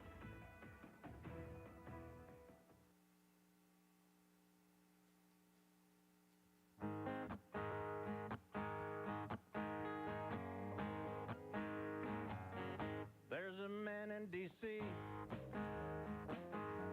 He stands 6'3". He's fighting for you. He's fighting for me. He'll drain that old swamp, just like he said. He'll make America great again. So get on that Trump train, ride it proudly with him. He'll stand up for you and the red, white, and blue. Yeah, get on that Trump train and say amen. He'll make Great again. And 560 KBLU. Russ Clark back with you Thursday morning, 7:05. Chris Larson and I have been arguing. We're not going to talk about it on here. I'm here. But we can't talk about. Well, we can. We can talk about anything we want. The good thing. What? When she drove the car towards the officer and he protected himself and fired back. You mean at her. Good? The lady. What's her name? Yeah. Yeah, the lady that hit the Her officer. name is Good. She Yeah. hit the officer. Yeah. But I want to compare it, connect it to the thing that just happened in Yuma. Did you see the video of the red car? Yeah. And he's being charged with attempted homicide. He should be. Yeah. How is that different? He drove his car into a person. He's being charged with attempted homicide. We got to tell people what video you saw. I think it was a red Camaro or something. Yeah. And the only part of the video I saw was when the red Camaro was being attacked. The car was being attacked by a guy running up and kicking the car. Yeah. Which is not. And it's not a. Not a lethal you can't try attack. you can't kill somebody for that. No. You can take him. I mean, that's a civil. And then charge. he tried to run. He tried to go away. Well, he walked away. Yeah. And the car went after him, tried to run him over. He jumped on the did hood. Run, yeah. He jumped on the hood. He got hit a little bit and rolled off and fell on the ground. He got injured because he was agile. Otherwise, he'd have been run over and killed probably. And then the guy took out a street pole, with a light pole, and he was riding down the street a little bit at least with the pole on top of the Camaro. And the front end was damaged galore. I mean, it was really. Well, he ended up stopping and leaving on foot because the vehicle car was no disabled, longer functional. Yeah, that was a bad day for him. Yeah, but that was a bad day. Anybody that looks at that says, "Well, yeah, he should be charged for that." But, and this Good shooting with the police with the ICE officer, absolutely, she hit the gas. Yeah. Now some people say, "Well, she was turning right, trying to get away or something." Doesn't matter. Doesn't matter. You hit this guy. You gunned the car right at him. Yep. He stood in front of the car with the camera filming. And police, law enforcement people I've talked to said he should not have been in that position. He should have been, okay, that's fine. But as soon as she drove towards him, whether he was in the right position or not, I see that cops. She put his life in danger. Cops stand in front of cars all the time and say stop. Yeah. They do that all the time. No, they're not. I don't know if it's trained or not trained, but I know they do it. Yeah, it's contrary to training. And he was doing that to film the what was going on because they didn't have cameras. Right. So he had his cell phone filming what was going on. She hit the gas. He instantly grabbed his gun. Yeah. When she hit the gas and pulled forward, was the exact right thing to do. Yeah. So, because, a lot of people, well, he shouldn't have been there. Okay. Regardless. So I don't care. As soon as he was there and she drove her vehicle towards him, she attacked him. And lethally. And you disagree with the Pretty one thing, and that's what we were arguing, Pretty, that was a murder. That was not a justified. I wouldn't say it was murder. I didn't say it was murder. I said it was an error, but it was not murder. I see inexperience, and I haven't heard anything about the officer involved, but I would expect inexperience and adrenaline. I was going to say, all you can do is expect, because you don't know those guys and what they're trained, and I think they're trained more than you're probably giving them credit for, because that's what comes from the press, so that does knee-jerk reactions. Well, the press hasn't said anything about who it is that I've seen. Many people have come out in the news. I just looked at and said untrained ICE officers, and that's just a slight. Oh no, yeah. They're saying that all the time. That's just that's just a slight. But I mean, they're in trained this situation, I expect. Look, he heard. There's a gun here. The short, and he responded with the short version. Drawing. That's not true. But the short version is he was legitimately being arrested. Yes, absolutely. Because he grabbed police officers. And his background, now that we're seeing videos of him, that's his standard attacking. He attacks police officers. He broke ribs or something. Well, he got a few ribs weeks broken. Before. Yeah, that's what I'm saying. Yeah. But because he was fighting with ICE officers. Right. And they didn't arrest him at that time because their hands are full. I mean, they've got limited numbers. But he, at that incident, the day he got shot, ICE officers had a confrontation with a lady. The ICE officer pushed her aggressively into a snowbank. Right. He came up and grabbed the police officer to impede him from his duties of arresting that lady. Well, and did you see he was grabbing the lady too? He was yanking her harder than the officers were dealing with it. I was like, what are you trying to do, dude? Well, true, but that doesn't matter in this. The thing that matters. It's irrelevant, but the matter is that he was fighting police officers. Mm-hmm. He was fighting ICE officers. Right. That's why they took him down. Yeah, it had nothing to do with a gun. They didn't even know he had a gun at the point. the reason the gun came up is why they were trying to handcuff him, and he's resisting. And when a full-grown man resists, holds his arms tight to his chest and resists, it takes a lot of people and energy to get handcuffs on him. Even if it's not a full man, grown man, you got to have multiple people. So while they involved. were doing that, the gun was visible, and someone yelled "gun." Right. Police officer, an ICE officer, took it out, grabbed that to take it away from the scene, and it was a gun notoriously that goes off accidentally. It's a SIG something, and this one was heavily modified, it looks like. Now, I have not heard of the gun misfiring. It did immediately, within a second. I didn't hear about that. And as soon as they yelled "gun," you saw one of the ICE officers at least pull his gun out, just as a cautionary thing. Right. And then the gun went off, and you can hear it audibly, you can see it in the pictures. There's a lot of it on YouTube. As soon as that gun went off, he's still struggling, and some of the ICE officers had lost the grip of him, and he reached his hand behind his back to reach for something. That's when he got shot. And he got shot at that moment because all the ICE officers knew is that bullets were flying, and this guy was reaching for something. They don't know what he has. They knew he had a gun. They didn't even know that he was disarmed, probably. A lot of them. At least of one gun. He could have had multiple, for all anybody knows. It's not unusual. So that was the rationale behind the shooting, and I've listened to a lot of legal experts that look at it and say, look, that's going to hold up in court as a rational reaction from the officers at a scene with a guy fighting that's reaching for something. When they hear gunfire go off like that, that's not. I'm Googling right now, and there are reports that the gun misfired. Yeah. Yeah. He was carrying I guess. See, I'm just now hearing that information. Now, if you research it, that gun had been in the shop twice for misfiring. Oh, really? Yeah. I wouldn't even want to carry a gun. Why would you? Yeah, especially where he had it.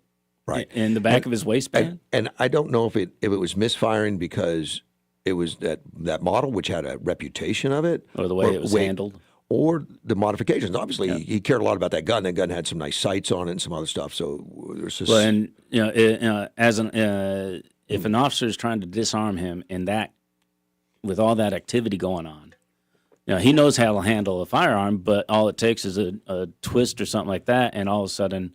a finger touches the trigger or something. There's all kinds of crazy. It wasn't things even that a finger on the trigger; it went off. But it was in the possession of an ICE officer at that time, if that agent of the time. It was in his possession. He had taken like one step away, and boom, and the gun went off. And he kind of like, wow, you saw I did see that. I did see the physical reaction. That was the reaction of the gun going off, and that's when the other officers saw the threat, saw him reach up behind and pull. He had something in his hand. It was a phone. Yeah, well, we've got a call coming. But they don't know. Let's take a phone call. You're on the air. Good morning, gentlemen. How are you? Doing well. Good morning. Hey. I didn't hear you talk about it, and maybe you did. I kind of turned your show on a little bit late this morning, but John Phipps, our local sheriff, he passed away. Yep. I did not know. Man, I love that guy. Yeah. Great guy. I liked him a lot. He was an incredible talk show host. Yeah. Man, four lines. Didn't have a beeper thing, and he respected each and every caller that ever called in. He, aside from just being a great person, he ran an incredible show. That when it ended on radio, it went on to TV for a while. Yep. Yeah, I was on his TV show a few times, and a lot of fun. Good guy. Yeah, a great person, great family. Mm-hmm. May they all have some peace in his passing, but I just wanted to throw that out there for most people that don't know it. I know Jennifer's been running some of his classic shows that were taped. His 10th anniversary, she ran it on the Facebook thing yesterday. So it was really nice. He was over there up until like the 1990s or something. I mean, he left around 2000, so he's not been on that radio for 25 years. I don't know how long he was on the radio for, but I know for sure 15 years. I couldn't tell you. I know it was a long time. Yeah. And the news break didn't say he was sheriff. He was a sheriff. Yeah, okay. Absolutely. I didn't know anything about him Yeah. being a media person. Oh, yeah, Talk of Yuma on AM 1400. Oh, okay.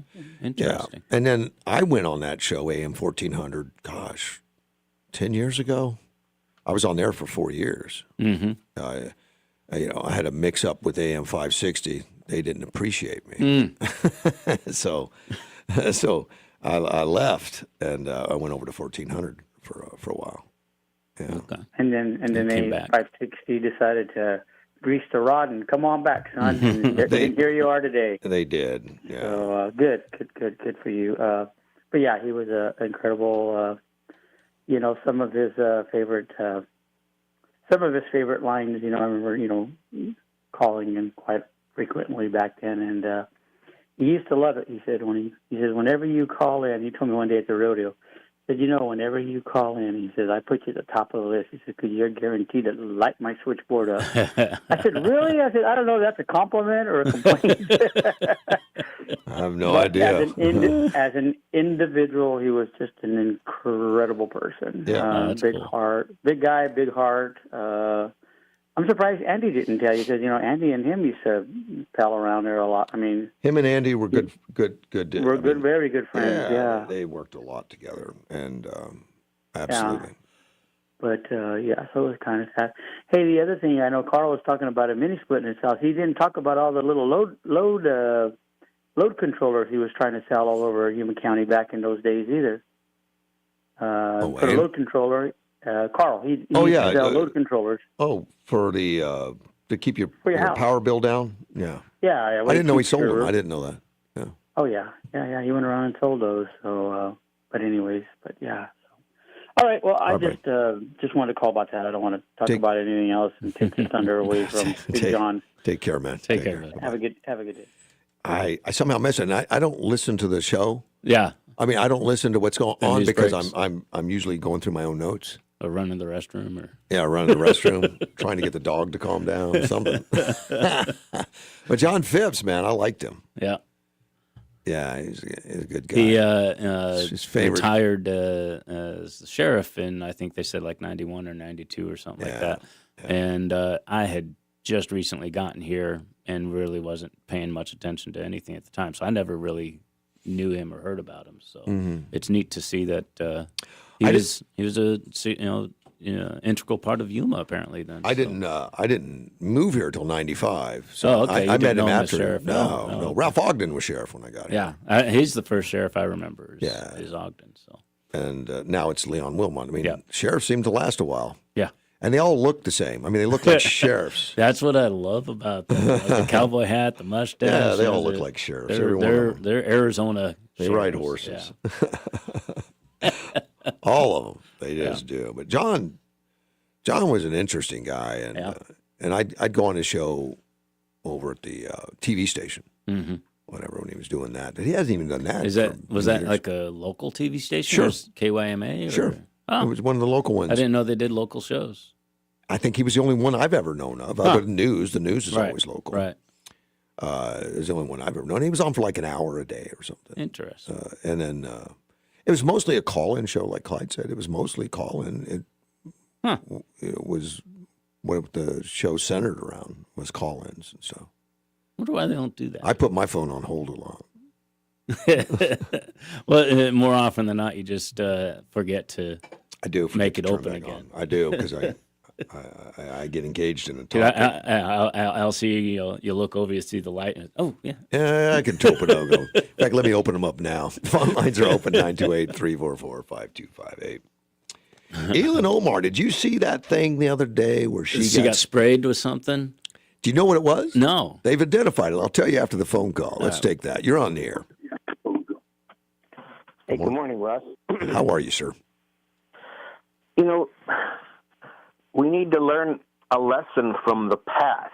We just don't seem to be able to do that. Do you think Derek Chauvin killed George Floyd? No. But he was found guilty by the media now, wasn't he? Well, yes, he was. Now, the thing about it is, if you looked at any of those in-the-moment camera shots, to the average idiot, he did. But one of the great things about that particular court case, it was televised. Yeah. And if people want to take the time and spout off about these two righteous killings of these two great ICE officers, you need to wait and see until it's litigated and shut. I'm not saying you. I'm talking about the media. Yeah. You need to shut up and let it litigate, because you're going to find out that other circumstances, these were righteous kills. Now, one of the things that has come out in the alternative media, and it's not AI, they had this guy, Peretti, 2 weeks ago. Right. Yeah. Did you see that? Yeah, where he kicked the car and broke out the Now, taillights. If you kick a police officer's car, shouldn't you get arrested? Yeah. Yes, and he should have been. Now he was tackled and held for a while, but they didn't have time. These guys have a lot to do. They can't tackle everybody. There's so many masses of these people kicking cars and stuff. So what I'm saying, and you know what? At that time, he had a gun on his back in his back also. Yes, he did. He did. They saw the gun, and nobody called gun. Maybe they didn't see it. We don't know. But we see it now once we rerun the videos, but maybe the officers didn't. Right. But then there's another thing that people aren't seeing. He is a paid protester. When he got up in the morning and put that gun in his holster and left the house, his intent was to do damage to that ICE program. Yeah, and if you're carrying a gun, there's a certain responsibility.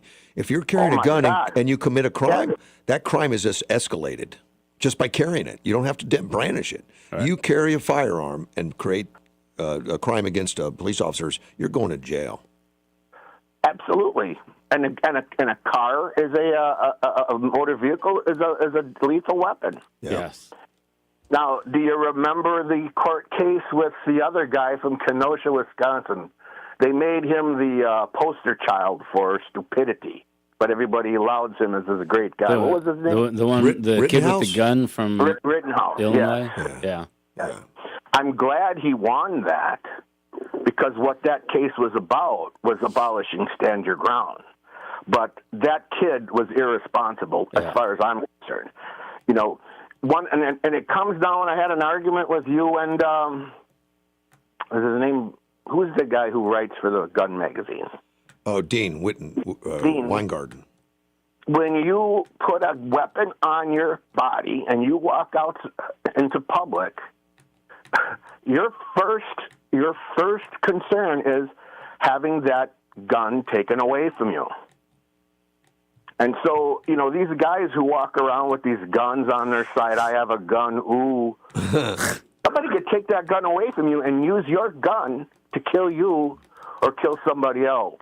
Yeah. And I was quite disappointed that he didn't agree with that. That was a main concern about if you're carrying a gun, the first concern is having somebody take that gun from you. Now, Rittenhouse was his name, and he had a long gun. Right. He didn't have a pistol. Yeah. But by himself, he walked into that crowd, and that was stupid. Yeah. He's lucky he won, but now you're looking at an automobile as a lethal force. You're looking at a guy carrying a gun as a lethal force. When do you shoot? He was attacked by a skateboard. Oh, Rittenhouse was, yeah. Yeah. So, you know, we need to be quiet and shut up. You know, everybody's uneducated 2 cents, and let's let this stuff play out, because you're feeding the Democrat narrative by giving your opinions on something nobody has anything to make an opinion on. Well, you just made an opinion. You said they were legitimate shoots, which I agree with. It still hasn't gone to trial, but or any investigation's not done. But I think we can see from the evidence, and I tune into a lot of legal scholars and a lot of former officers that analyze, and I listen to that before I ever go on the air on some experts.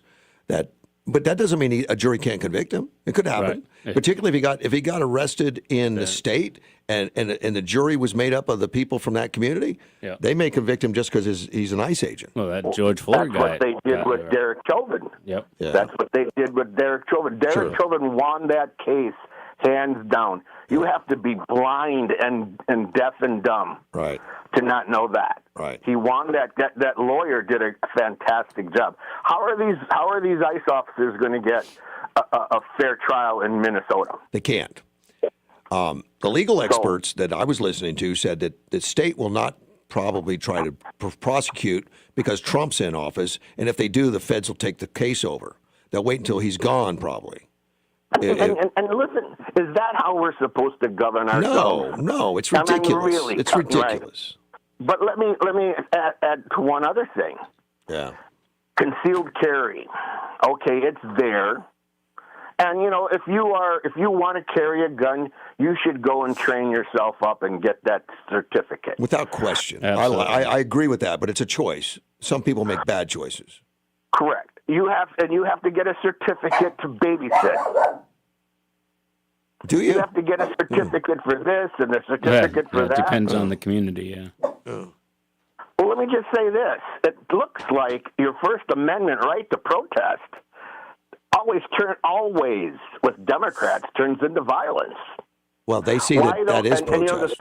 Yeah. And the thing about that is there are legal parameters that say if you want to protest, you cannot do this and you cannot do that. Well, that's just part of the community laws. You can't hit people in the mouth and call it a Absolutely. protest. Right. You have to stay on the sidewalk and you can't impede the flow of traffic for commerce. Right. Exactly right. Okay. And so I think we should have a certificate to protest. No, just wait a second. Well, there's places you do. Some places yeah. do. Yeah. Yeah. And the thing about it is, if you get caught up in being arrested for some stupid act, and the court asks you, "Did you go to the course and have your certificate?" and you say no, jail time. Yeah. Make license plates. They ought to open up Gitmo. They ought to open up Gitmo and send all those people, because every single one of those people that are protesting in Minnesota, they're illegal.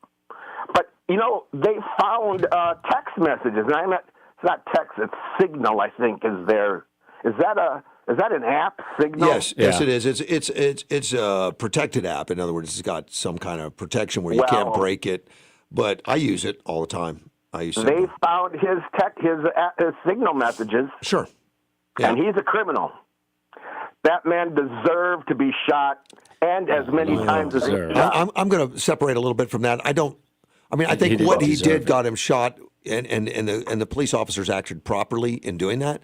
But I feel bad about it. I don't think anybody should be shot. I think he was a tool of the left, and he was convinced he could do something, and he shouldn't have been convinced. Right. I think a lot of people are guilty of training these people like it's okay to grab ICE officers. It's okay to impede their arrest. It's okay to impede their traffic, and it's all a lie. It's illegal. Right. All of it's illegal. And that guy was involved in a lot of illegal activity. Yeah. So you have to look at. Let's wait until it's litigated. And I hope if unfortunately they do charge these guys, I hope they televise the court thing. But understand this too. Did you ever kill anybody? No. The man next. Did you ever kill anybody? No. I mean, listen to me. When you take a life, that affects you. Yes. I imagine. And those guys didn't go home after work that day and said, I got him. Right. How many did you shoot? I'm telling you, those guys are suffering. Yeah. Their families are suffering. Their kids at school are suffering. Their wives at work are suffering. Yeah. So let's stop talking about it, because enough has been said. Let it litigate. Well, and then we'll find out. I don't think it's going to go away as far as a discussion, because there's going to be so many people out there pushing misinformation. Yeah, right. I understand, and I understand that that's impossible, but, let's talk about something else, Russ. Well, I am. I'm going to talk about Elon Omar, actually. And I haven't had my coffee yet. Well, please do. But you went you went to the meeting in Prescott, right? Yes. Yes. Did you talk about oil refineries for Arizona? No, Water purification? No, this meeting was specifically for leadership, bylaws. It was structural, just for internal structural. It was not those things. Those are different meetings. Yeah. Okay. Excuse me. Well, you two guys have a nice day. Behave yourself. Take care. Bye-bye. Take care. He won't behave himself. He's vocal. Vocal's okay, though. Yeah, yeah. Absolutely. I'll take it. I think more people should be open. Let's take a quick break, and we'll be back. Unseasonably mild days continue with our forecast calling for partly cloudy skies, 78 today. Winds still gusty out of the north at 10 to 20, clear and 53 tonight. Friday, sunny and 81, north wind at 10 to 15, 52 and clear Friday night. And then for the weekend, 83, sunny and less windy on Saturday, partly cloudy, less windy, and 82 on Sunday. What's up, Yuma, and hello, Russ Clark Show listeners. Johnny Porter here, and I just made the switch to Allo Fiber, and it's a game changer. Lightning fast speeds for streaming, working from home, and gaming. No buffering or slowed down speeds. It's time to ditch the glitch and switch to Allo Fiber. We're the comfort experts, people you can trust. Ask our customers. That's why they count on us. Over 50 years of service. Keep us going strong. We've got a name you can depend upon. Hansburger Refrigeration and Electric. Hansburger, count on us. All right, do-it-yourselfer, you've got the idea, and you got your building supplies at Southwest Lumber. That's right. Now, all you need is a bunch of expensive tools to get the job done. Oh, that's right. And you know just the place to rent them. Southwest Lumber, your home for everything home improvement. Southwest Lumber has half-day to multiple-day rentals available on just about anything you need to finish the job. Rent equipment and tools on Saturday and Sunday. It's free. Stop in today at 1917 South Avenue B in Yuma. Southwest Lumber, ready for everything.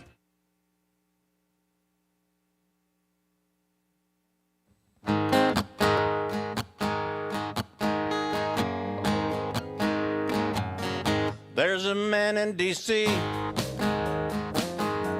He stands 6'3".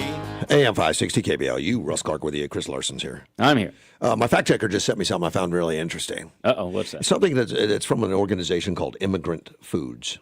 Okay. And they've got a new ice tray out that spells out the F word, ice. An ice tray. Ice tray. Okay. So you're making ice cubes out of it. Ice cube. It has the F word, but it takes the U and puts in the word ice. So what they've done is it's an anti-ice tray that you get to get ice cubes. Right. That hate ice too. I think I'm going to buy one for that ice agent I know here. But it's $22 for an ice tray. That's kind of high. That's excessive. Well, I think they'll make money on it. Well, they got to pay for all the protesters. They make money on it. It's Immigrant Foods, Immigrant Burger, Bangkok Express Combo, Thai Noodles, KFC Combo, Filipino Fried Chicken, Cuban Topical Combo, is it Havana like, Sandwich. Like those, they send the food to your house? They have an online store. I don't know if you buy the food there or just the ice trays. I'll bet they really do well with the ice trays, though. Immigrant Foods? I don't even understand the name of the company. That's the name of the company, Immigrant Foods. So it's just foods from different countries? It's a D.C. area restaurant, so they'll do well. Oh, okay. Huh. D.C. is like 90% Democrat registered. Is it? Oh, gosh. Yeah, yeah, it's very, very liberal. That's hilarious. I think it'd be cool to give it to an ICE agent. I have appreciated the memes and stuff about ICE in Minnesota during winter.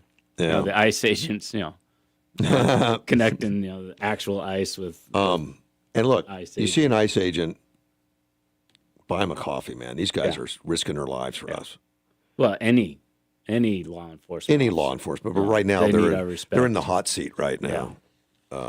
very much so. And they need to be protected by our other law enforcement. Exactly. You started. They need to be protected, and I was about to finish with by other law enforcement officers. Yeah, exactly. And I think they would be if the administrations in charge of those other law enforcement officers weren't preventing it. Well, they would have to, but I the think actual law enforcement officers, I'm sure, are just itching to get out there and protect. I would hope so. Their, I would hope their that's where their heart is, and the ones I know. There's always a few that are going to be, the ones I on know one would side or be. the other. But you know that chief of police there in Minneapolis, he's anti-ICE. I haven't heard from him at all. I've heard from the mayor and the governor. Well, no, he's been out there too at the podium with a microphone, but he's obviously hired by the mayor and council. Yeah. Or if that's the way it works there, it would be here, but he'd be administrators hire him, but the mayor and council hire the administrators. Administrators hires everybody else. That's the normal. Yeah. Every place can be different a little bit. But. And the chief, they can be hired with similar belief structures as the administration. They can be fired. The average law enforcement officer on the street, they can't afford to be selective because there's always a shortage of law enforcement officers. So you're going to have law enforcement officers out on the street that believe in law enforcement and law and order, and they are just itching to help out these ICE agents and Border Patrol agents. I think so. And they're being held back. I haven't talked to any of them specifically, but I would think so. And the nice thing about the sheriff's office, that's voted on by the public. They answer to the public. But and they're the chief officer in the county. That's it. That's them. Yeah. And we have Leon Wilmot, and we're very fortunate that we have a serious lawman that's taking care of business. Yep. Instead of out there, I don't think he's in the anti-ICE rallies. And thinking of, I was just thinking, I'm glad I live in a Republican area with a good sheriff.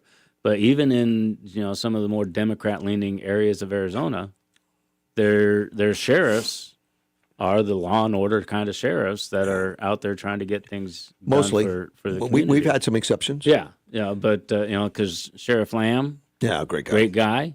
Coming out of Tucson, which I really is like a little him bit more a lot. liberal. Yeah.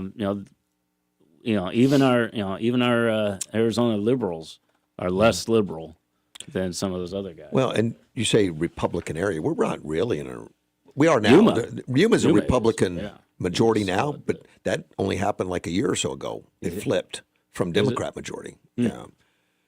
Absolutely. Greg was working hard. But it feels like a Republican. It does. But it's not. It's registered Democrats. But I think a lot of our Hispanic citizens that have registered Democrat really have conservative ideals. Yeah. Well, yeah, when we were door knocking during the 24 campaigns, we met a lot. We went down to San Luis. We went down to Somerton. We'd be talking to people, and they'd be like, "Well, that's not what I've been hearing. I thought I'm Mexican, so I'm Democrat, but no, I do like that idea, and I think we shifted a lot of people's opinions. Oh, definitely. With some of the party they think they should be in. A lot of the great people out there working like Melba in the South, particularly. Melba is just awesome, and of course we've had Danny, Gutierrez, that has been working in the area, and a lot of people have, and we know from the numbers that a lot of people have changed registration. Yeah, but Adelita Grijalva has been on the news lately, and I had people call me and tell me that Adelita's on the news saying she's going to be down in Somerton area and South and all that, working to make it 100% Democrat, making sure that they're all voting right and all that kind of stuff. And I say, well, that's good luck. I mean, that's what the parties do every day is try to do that. But I think they're getting the true stories now more. I'm surprised she's coming out of and coming over here. Her dad used to come over here. Yeah, and he would stay with the Cocopah Tribe Motel there for the casino. Seems to get he'd stay at the casino quite a bit there. So. The only way I've ever really talked to him, I tried to get him on the air and interview him. The only way I really talked to him is in parking lots when I know he's going to show up, and I'll go out there and talk to him. I've talked to him over at YPG when I know he's going to YPG. I'll wait in the parking lot and see him, and I'll say, hey. And he's always been nice. I've been to his office in D.C. Well, I'm sure he's nice. I've been a nice guy. I don't like his politics completely, but he helped with the border crossing. He helped with a lot of things down. Tony Reyes, our county supervisor down there, was close to him. And when we need something done for the community, Tony would reach out and get a lot, and he helped the growth of San Luis down there. Good. I mean, even though I don't agree with his politics, I don't agree with all of that stuff, there were some things he did that were helpful, very helpful, and we reach out and we give him credit for the things he does do. Well, did do. Or did do. It did do. Yeah, and Adelita, I haven't seen anything yet. I think she's going to be more activist than her dad, even. Yeah. Well, and they say all politics is local. Yeah. And a good politician, and he was an old school politician. You know, from back when there wasn't as much animosity between the two parties and things like that. He still carried some when he'd lost to Ruth McClung in Yuma, not the total, but in Yuma he lost to Ruth McClung. Mm-hmm. He called Yuma racist. I won't forget that. But he went right to the race. We were wonderful up until Ruth McClung beat him, and then we're racist, and he moved his office out of Yuma down to Somerton. Yeah. But he still recognized that he was there to help the local communities. Like you said, you could reach out to him, and he'd do what he could to, and he'd still have to toe the line for the whatever the Democrats were running at the time, but he could help out the local. As a county communities, supervisor, we would lobby all that would affect, including Grijalva. I'd go to, in fact, I went to his office with Tony. Tony O. Reyes and I both went to his office and talked to him about issues that we were having and stuff. So that's good. He was helpful. Well, Tony's fast, and I liked working with Tony because we could cover 10, 15 offices real quick in a day. On Capitol Hill and get around and check them off on people we had to talk to, and he was quick. Some of the others are slow, and we wouldn't make them all, man. We went to when we were in D.C. A few years ago. We went to McCain's office, and it was fascinating to me. Because you see the House on the news and the Senate on the news, but then you go into the office building and it's an office building.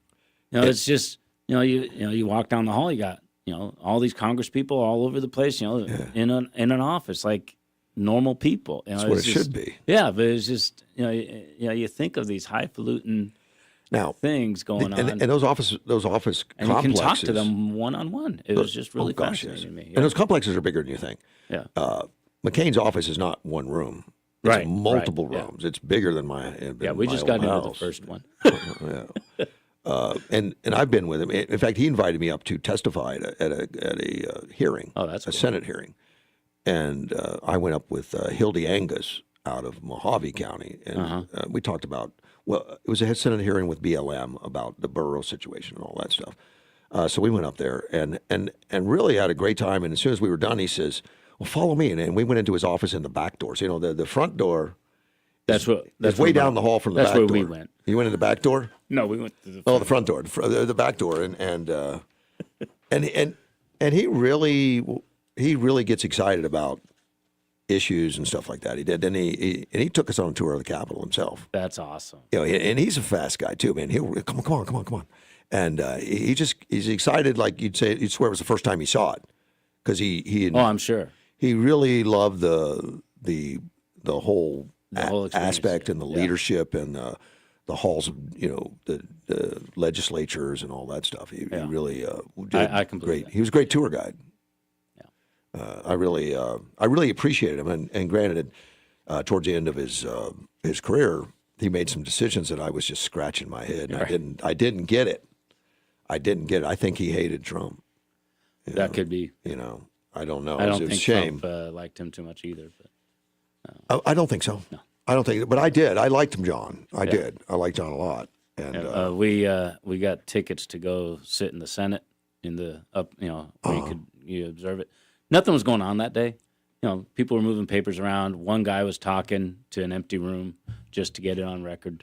But it was just fascinating to be there, seeing it in person, seeing all the activity that goes on, behind the scenes, hearing somebody talking about I don't even remember what they were talking about, but just going through the process of sharing with the government, whatever they were talking about, is being a part of it. It was just fascinating to me. I loved it, and they didn't shoo you out or anything. You came in, you sat for as long as you wanted. When you left, they brought other people in. It was really a pleasant experience. I took my wife Helen up there 2 years ago. Before we were married, actually, we were engaged, and we went to CPAC. So I had George give me some behind the scenes tours. Went to Jeff Sessions' office in Texas, Texas Republican, a good friend like him, and he sent his aides out, and they opened up doors that say no tour, stuff like that. And the only one I really ran into of consequence, Representative Maxine Waters. Oh yeah, which was shocking.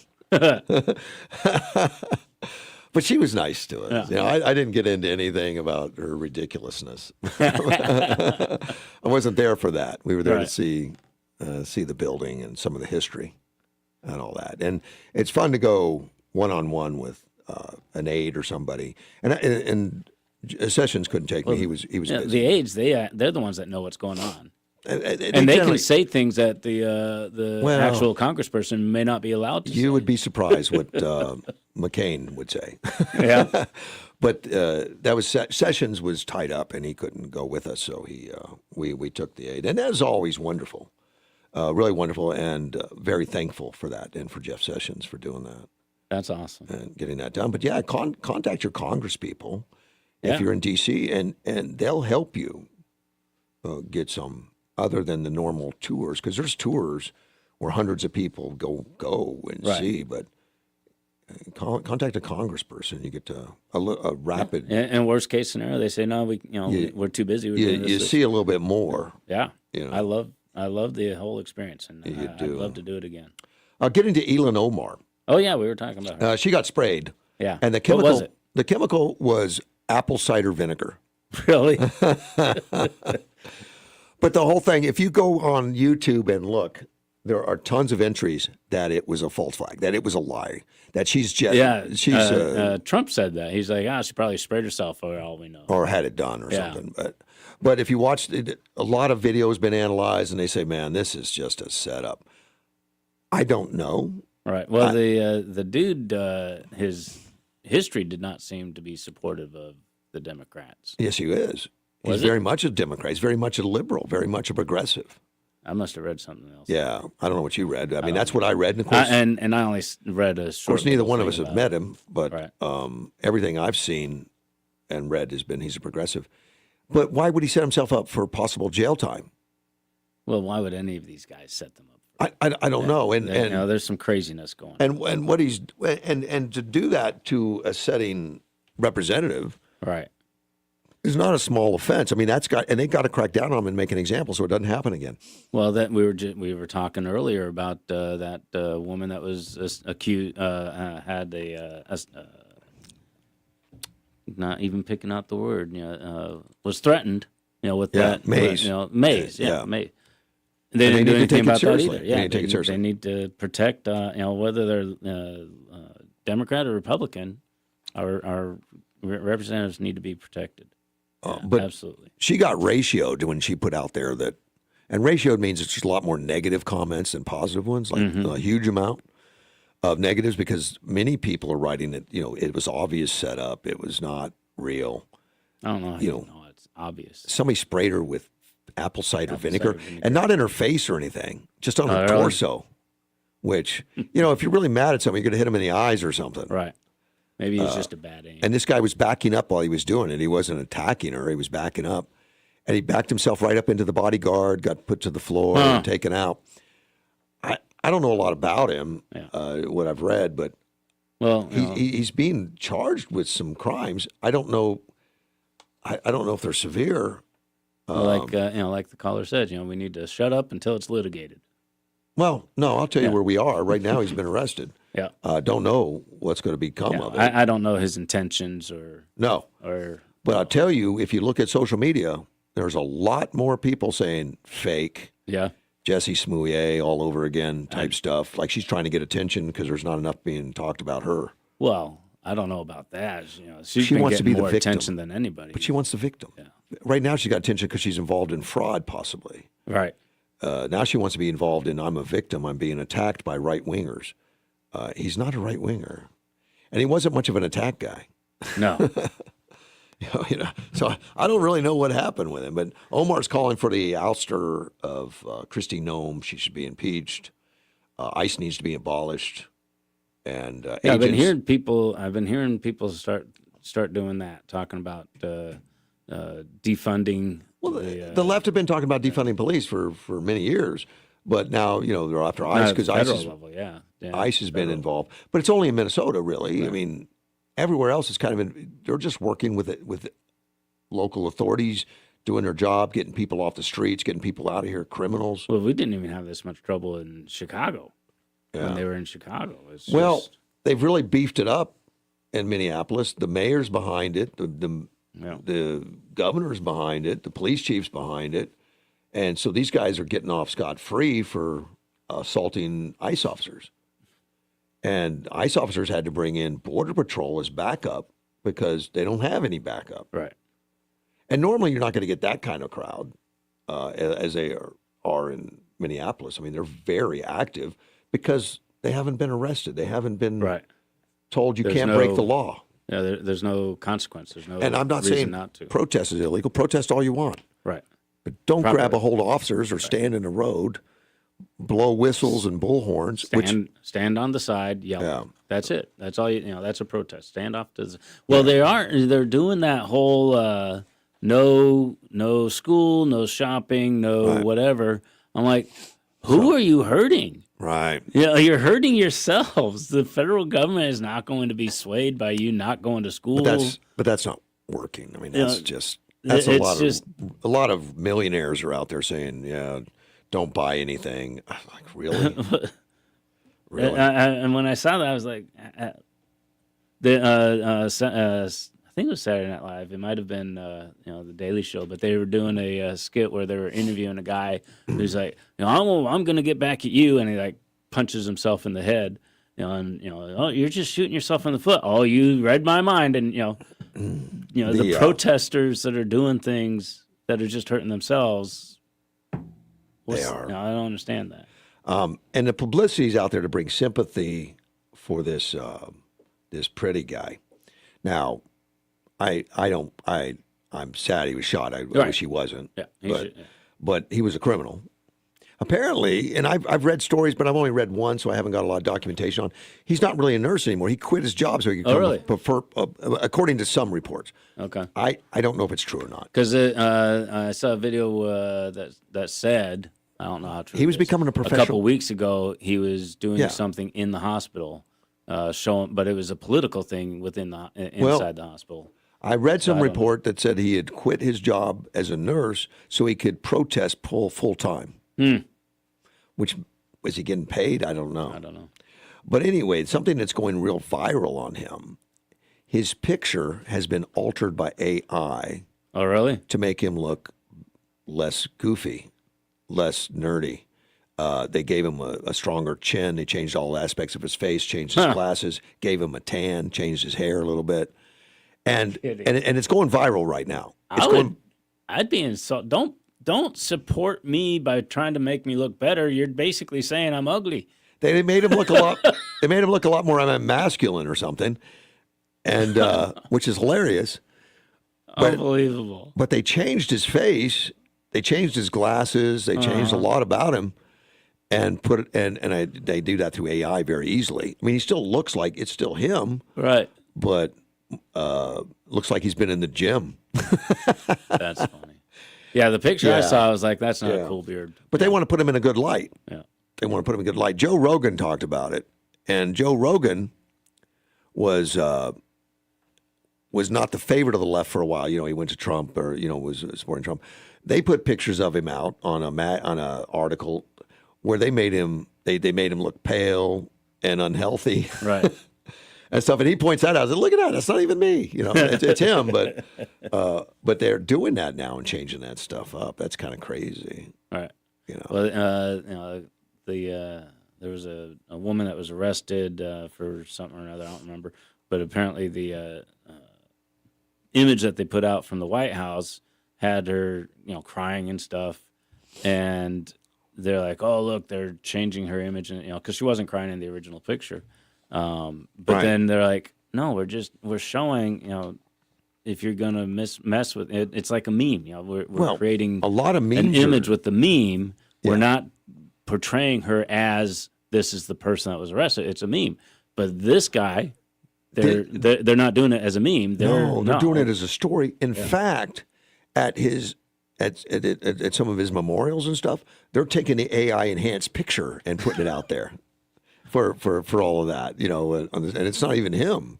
That's crazy. That is crazy. They wanted him to look more sympathetic and more attractive to the Democrat females, I guess. I don't know.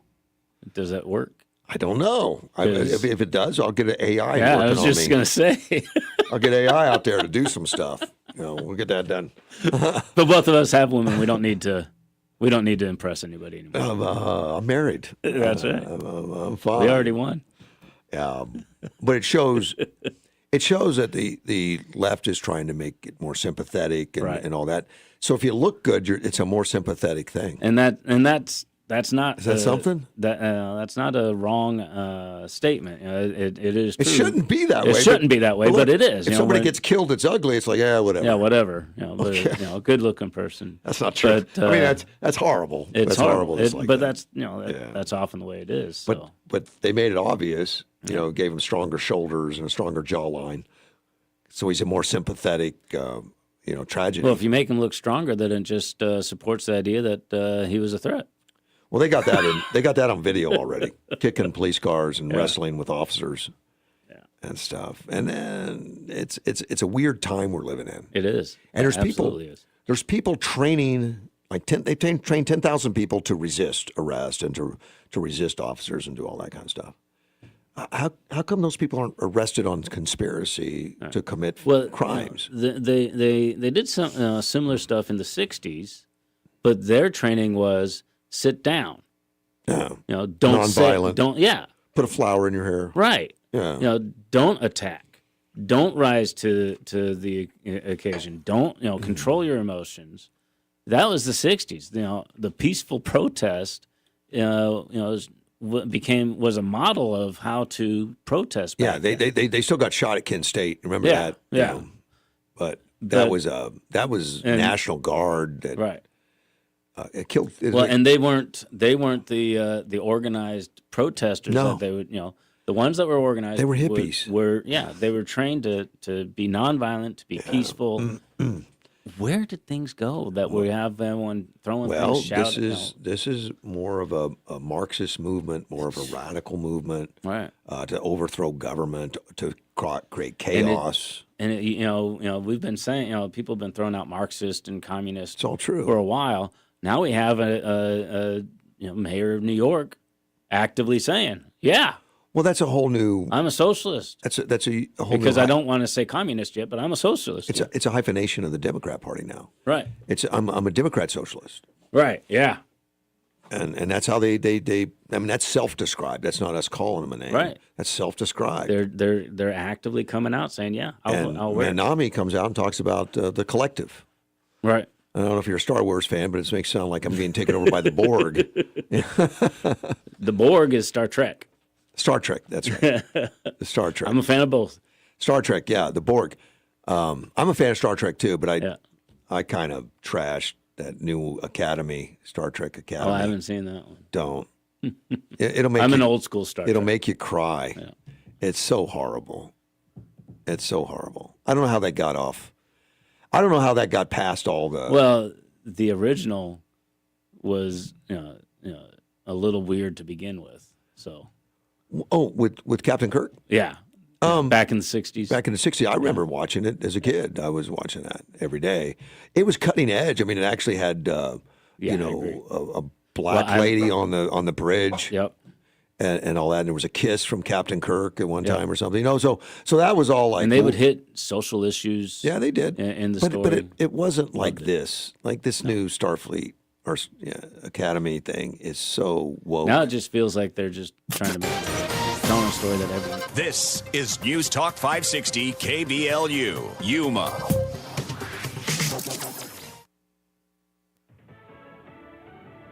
The border czar speaks out in Minnesota. I'm Dave Anthony, Fox News. This isn't good.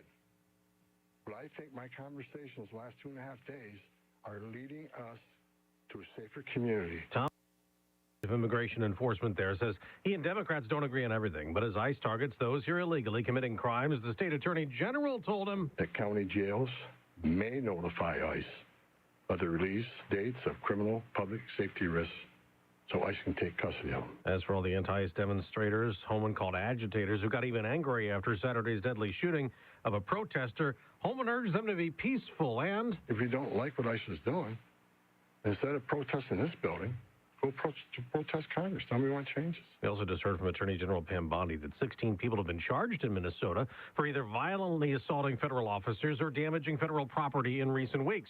Minneapolis Mayor Jacob Fry, who wants ICE to leave, has gone to Washington, D.C. for a meeting with other mayors, while a Democratic Senator, Amy Klobuchar, announces she's running for governor in Minnesota, speaking out in a video against the killings of Renee Good, a mom of 3, and Alex Preddy, a nurse who took care of our veterans. 3,000 ICE agents on our streets and in our towns. We'll hear more about immigration and other issues when President Trump holds a cabinet meeting next hour. Earlier on Truth Social, he reacted to the Federal Reserve not cutting interest rates yesterday. Again, critical of Fed Chairman Jerome Powell, writing he's hurting the country and national security. There's a local and federal hate crime investigation in New York City. The morning after a man drove a car into a synagogue last night, backing up, ramming it numerous times in Brooklyn. No one was hurt. He's in custody. Mayor Zoran Mamdani. Any threat to a Jewish institution or place of worship must be taken seriously. Anti-Semitism has no place in our city, and violence or intimidation against Jewish New Yorkers is unacceptable. America's listening to Fox News. Let me share Brian's story. He's in Alabama, and he wrote in, he said, Glenn, after taking Relief Factor for just 3 weeks, at least 90% of my pain is gone. My pain had started to limit me at work and at home, and I am amazed at the relief that I have gotten. Those are Brian's own words, and they speak volumes about what Relief Factor can do. And I've seen that kind of transformation in myself, and hearing Brian's experience reinforces why I take endorsing Relief Factor so seriously. Before I started taking Relief Factor myself, I was losing hope that I could ever have a normal life again. My hands were in so much pain. It's created by doctors, a 100% drug-free product using 4 key ingredients. It supports the body's natural inflammatory response. Hundreds of thousands of people have ordered Relief Factor, and like Brian and me, over 2/3 of these people go on to order more month after month. So don't wait. If you're dealing with pain, launch your 3-week quick start and see what Relief Factor can do for you. Call 800-4RELIEF or go to relieffactor.com. Don't wait anymore. Feel what it's like to be out of pain. 1-800-4-RELIEF.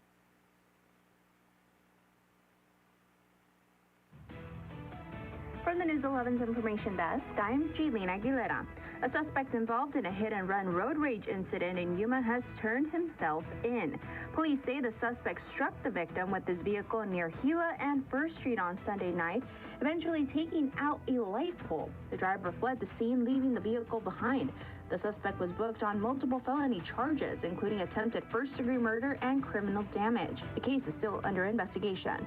Plus, the Yuma community is mourning the loss of a longtime law enforcement sheriff. Retired Yuma County Sheriff John R. Phipps has passed away. Phipps began his law enforcement career with the Yuma County Sheriff's Office in 1962 as a dispatcher in Parker, Arizona. In 1981, he was then sworn in as sheriff and later retired from his position in 1992, having served 3 terms. Catch us on the TV side on News 11 every weekday at 5, 6, and 10 p.m. for your latest local news, weather, and sports.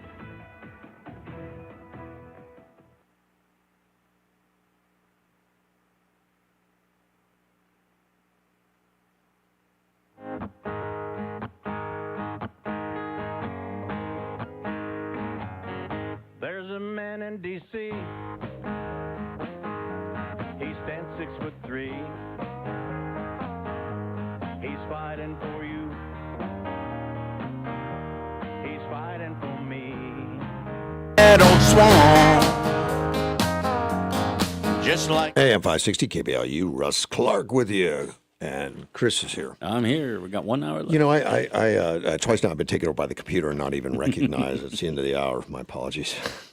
You got a call I'm coming. see. I have to control the board and everything, and still try to talk That's to a lot you. to It's keep tough. track It's of. tough. Yeah. You're only one man. Let's take a phone call. You're on the air. Morning, Russ. How you doing? We're well, Ted. Good morning. Can I tell you and your listeners something from experience? Sure, because I like experience from old guys that have lived a lot of life. Yeah. Hopefully to live longer. Have you ever heard of voter pollution? No. Yeah. You've never heard of voter pollution? I've heard the term, but I don't remember what it was about. I don't know what it is. All right, this is where a party takes a block of voters and infiltrates the opposing party to split the ticket so that no one person can be the winner in the party. Yeah. Like you have two Republican candidates running, and you take a bunch of Democratic voters that aren't going to bother your count, infiltrate the Republican Party, and destroy the ticket. Right. Oh, yeah. Well, and that's legal though. What you're telling me. I mean, it may be dirty tricks.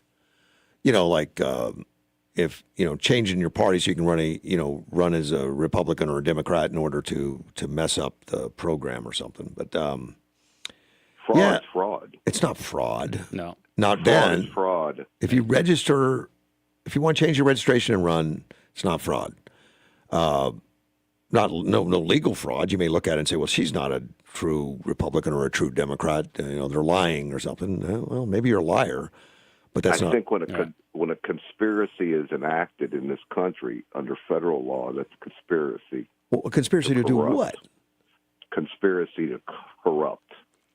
Organized crime used to do it. Well, and they were caught for it. I'm more worried about the illegal ballots. Right. I'm more worried about illegal activity that's obviously illegal, but where you cheat the system. Because the voters, they can identify. Like I could change my who's my registration to Democrat tomorrow and go sign up and be a Democrat candidate. That's not illegal. No. In fact, a lot of politicians do that. They didn't win on one side, so they just switch parties and run on the other side. I would never do that, by the way, Ted. I just wanted to know if you'd ever heard of. I Googled it. It didn't come up with. It's not coming up either. It didn't come up with that. That's not what they used to call it. It was called the Democratic Party. Oh. No, voter pollution.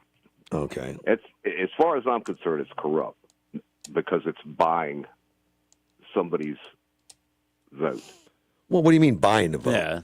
I mean, if you pay somebody Promises made, money slip. That's just being a politician. As long as money's not involved, it's. Oh, really? Yeah. You're going to discuss Omar and who else went from zero money to. Well, that's $30 money. I million. said when it's not, if money's not involved, it's not. But now you start getting fraud and money and buyout and payments. Yeah, you've got a problem. All those. I'll give an example in the Nixon election. Okay. I was just in school and able to vote. And we would go around, and we didn't care, and we would just work the vote a certain way. And it was not uncommon at that time to work the vote that way. And I feel it was corrupt. Okay. Well, there's a lot of corruption going on. I mean, ask Georgia. They just got raided. Did they? I didn't hear anything. Yeah, you did. Yeah. Right. Of course, I think they found 300,000 votes. I mean, it was admitted 300,000 votes were probably not legal. They weren't signed, and they took them anyway. But that's kind of outrageous. But we'll see what goes. We'll see what comes of it. We'll see. Right, it was voter pollution. And I believe that it's one of the more corrupt things in this country. Voter pollution. Well, from what you described of just changing your party to run as the other party is not illegal. If you're taking votes that don't have signatures, that's illegal. And if you're letting dead people vote or people not registered or illegals, it's all illegal. And those are the things that probably ICE is looking for. They're not looking for, well, you say you're a registered Democrat, but you don't act like it. You know, that's not going to be on the top of their list. Conspiracy to commit fraud. You're a conspiracy. No, I'm not conspiring. It's been caught in the past. All right. The mob used to do it constantly. Oh, Teamsters. Oh, I'm sorry. Oh, that's it. Pick on the truckers.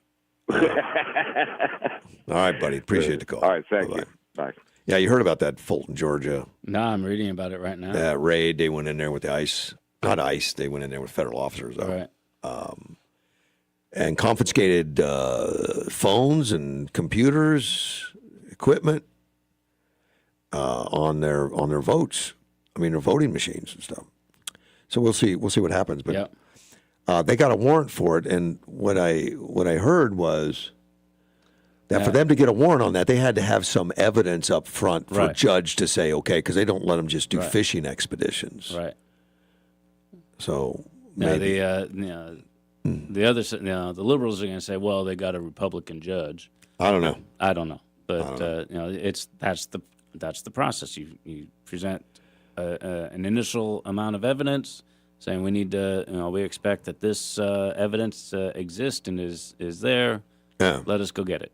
And the judge has to say, yep, you're reasonable. Of course, they gave warrants to invade Mar-a-Lago, which they now look at and says, well, we shouldn't have done that. that wasn't the right thing. And that didn't even count the fact that they had CNN called, and they were at the scene. Right. You know, just accidentally knew that at 5 a.m. they were going to go look through Melania's underwear drawer. I'm sure that the media is probably always at Mar-a-Lago. Something's going to happen around Trump. We want to catch it on camera. It's hilarious. Yeah. Hey, there's an Obama clip going viral on social media right now from 2010. President Barack Obama at that time was warning that halting deportations would trigger a surge in illegal immigration. So he had it figured out in 2010. I guess he didn't tell Biden, or Biden doesn't remember. Biden already wasn't paying attention anymore in 2010. Well, Obama actually was criticized for having deportations. He was called deporter-in-chief, lest we forget that, because he had so many more than Trump, actually. And he was criticized by activists and media during his presidency because immigrants that had little or no serious criminal activity beyond crossing, we should forgive them. And to me, that's still a weird thing to say. Right.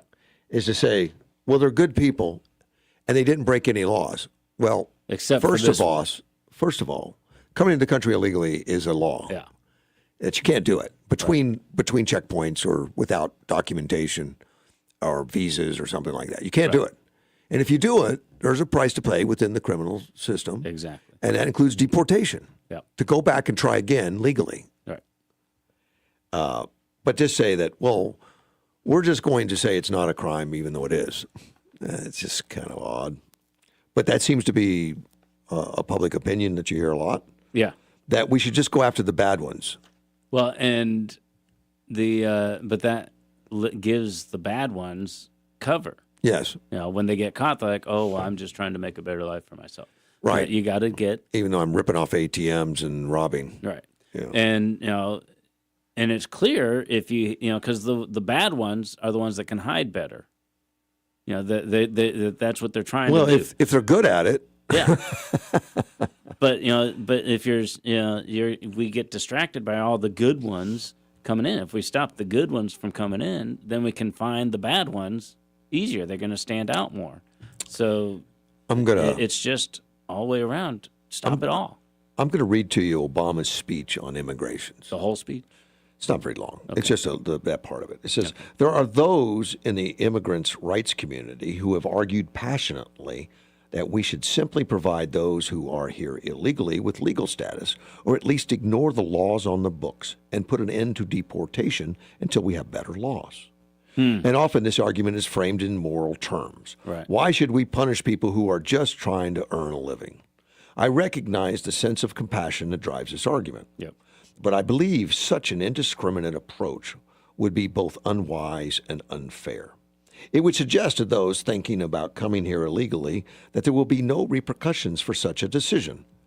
And this would lead to a surge in more illegal immigration. And it would also ignore the millions of people around the world who are waiting in line to come here legally. Ultimately, our nation, like all nations, has the right and obligation to control its borders and set laws for residency and citizenship. And no matter how decent they are, no matter their reasons, the 11 million who broke these laws should be held accountable. This portion of the speech took place shortly after Obama criticized an ill-conceived immigration law in Arizona. Huh. That does not sound like what you'd expect from a Democrat. No, but that was Obama. That's back in 2010. That's amazing. He spelled it out exactly right. It's yeah. You know what Elon Musk put on X and so. Where was Biden? When he was standing there saying stupid. Elon Musk saw the viral part of it, and he says, all he took was 3 words. Yeah, what he said. That's funny. Let's take a phone call. You're on the air. Hey, good morning, Russ. Good morning, sir. Yeah, listen, Obama's full of crap. Oh, okay. Yeah, all we need to do is they just need to reinstall the 1952 McCarran-Walter Act. That's all they got to do, and that fixes the entire Constitution of constitutional worthy people coming in. Which act? See, that's the problem. We don't want Christians coming in. We want all this other folk. That's what LBJ designed. LBJ designed it. And how come our law enforcement can't find the funding on this riffraff? How come they can't find the source of the funding? I find that amazing. Yeah. Now, here's something that's not being talked about. Do you know where Antifa first got its roots in America? No, I do not. Do you know? No. Do you know? No, I do not. Okay. It was in Minneapolis, Minnesota in 1987. Really? Yes, sir. That's interesting. Yes, sir. Look it up. Wow. I mean, I don't have any problem finding this information. It's amazing to me. The politicians that you interviewed, the politicians you talked to, even Andy Biggs said that Arizona was a blue state. How ignorant is that? We have 2 bona fide U.S. senators that are Democrat communists. We have one that's in trouble with the freaking Department of War. And then you got a Hobbs. What she did to the gasoline industry was, in the last 18 months, she was upping the delivery fees. And the refineries in California couldn't handle that because 33% of the refined product came to Arizona and another 88% went to Nevada. And these states upping the delivery fees, that took the profit away from these refineries. So that's what shut them down. So you're not blaming Hobbs with nothing. She shut down 500 to 600, which is 1/4 of our gas stations. And what it does, it creates a desert energy area. Desert meaning you got to drive like 80 miles to get a full tank of gas. Mm-hmm. That is pathetic. And our politicians don't notice, don't do anything about that. But anyway, what I called you about was Antifa getting roots over 40 years ago in Minneapolis, Minnesota, which is nothing new because in World War II, they favored Nazis. Oh. They did. Well, look it up. They had about, I'd say 5 or 6, 7 Nazi camps. And the Nazi camps were actually, they helped them. They were helping them. And they interviewed some of the local farmers, which were German, of course. Oh, they're not such bad people. They're almost like our boys. We're talking about Nazis that kill Jews. And they're almost like our boys. So you wonder why Minnesota is messed up? Have you ever drove through there to fill it with gas? I have. They pretend, some stations will pretend they don't speak English. Oh. So I start speaking German to them because I speak fluent German. Mm-hmm. And they will try to hide. because they're all a bunch of freaking Nazis up there. And look at Tim what's his name, Waltz. He took a 35 rounds to China, remember? So he's a commie. Oh, yeah, he likes China. And how come Pam Bondi can't find anything on him connected to this freaking $19 billion? That $19 billion, folks. It takes you 32 years to count out just $1 billion bills. It takes 32 years to count out one of them. Yep. But 19 of them? And the illiterate Somalis, supposed to be illiterate, no schools, no government, no nothing, they were able to do this over our smart freaking bureaucrats. And now you got a guy up there running for AG in Minnesota outwardly, and he wants to kill Trump. Oh, he's running openly. I thought we had laws against threats like that. We do. Yeah. No, we don't. They're not arresting any Democrats. They're immune. This is my point. We need politicians that's got a pair and start drawing charges up. Prison, we need to reopen Alcatraz and also Ellis Island is what we need to do. And we don't have anybody with the guts to do this. That's our problem. All we do is talk.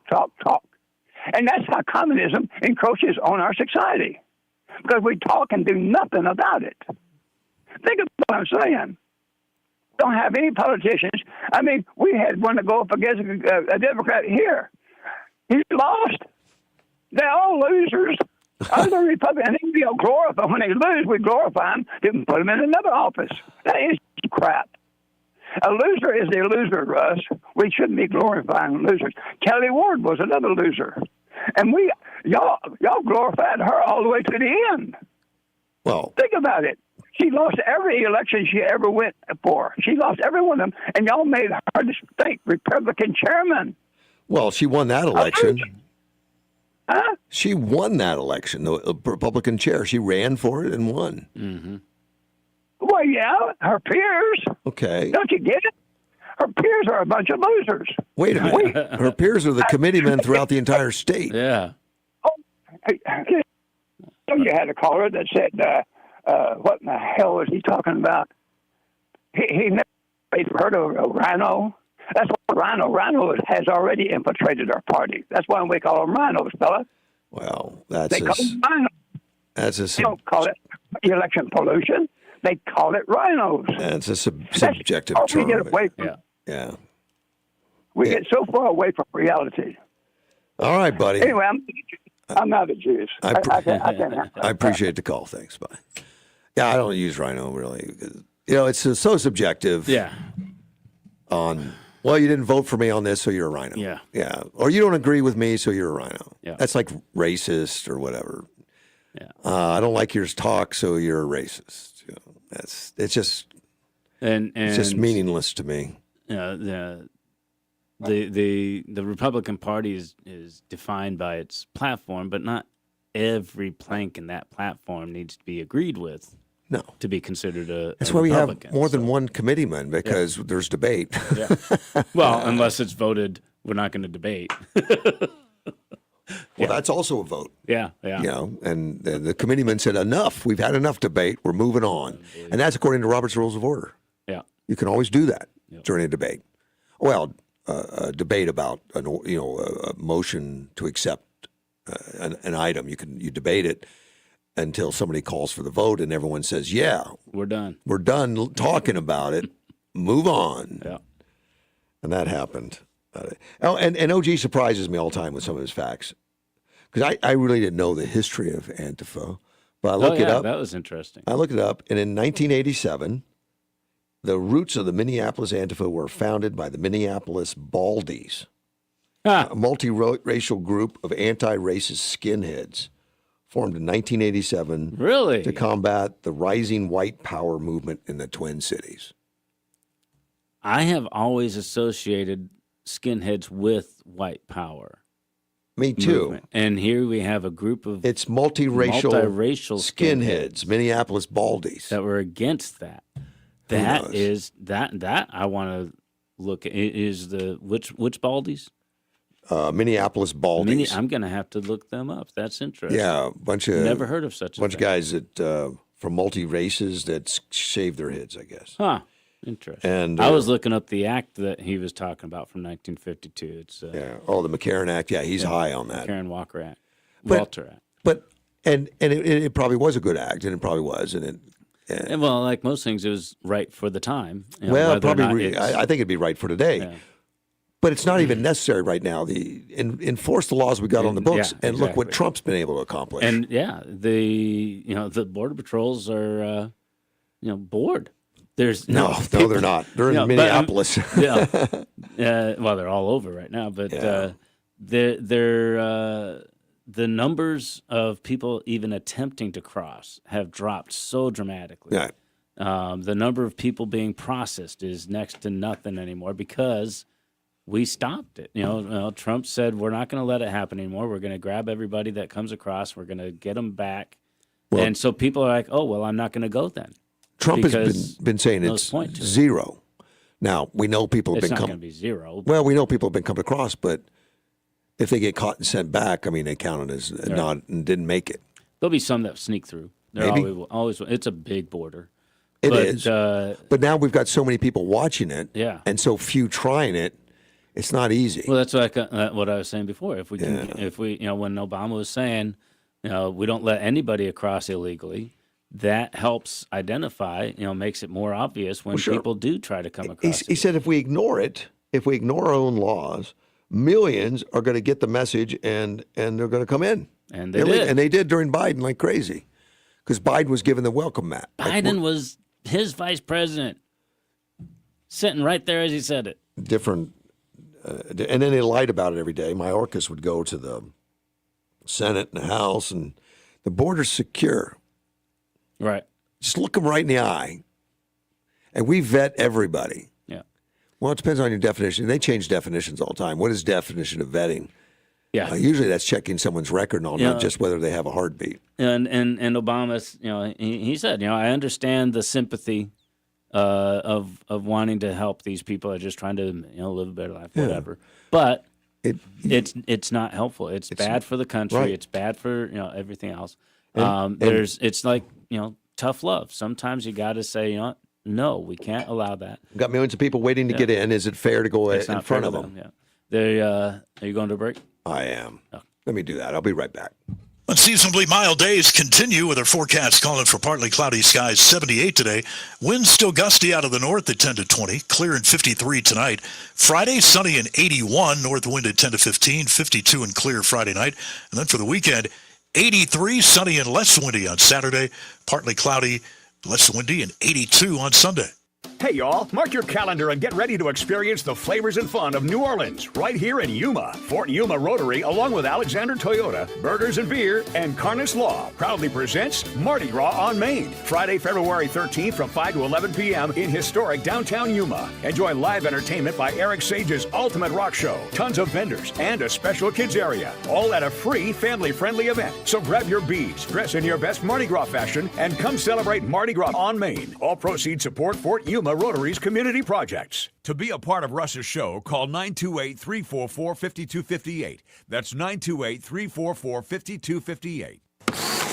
All right, do-it-yourselfer, you've got the idea, and you got your building supplies at Southwest Lumber. That's right. Now, all you need is a bunch of expensive tools to get the job done. Oh, that's right. And you know just the place to rent them. Southwest Lumber, your home for everything home improvement. Southwest Lumber has half-day to multiple-day rentals available on just about anything you need to finish the job. Rent equipment and tools on Saturday and Sunday, it's free. Stop in today at 1917 South Avenue B in Yuma. Southwest Lumber, ready for everything.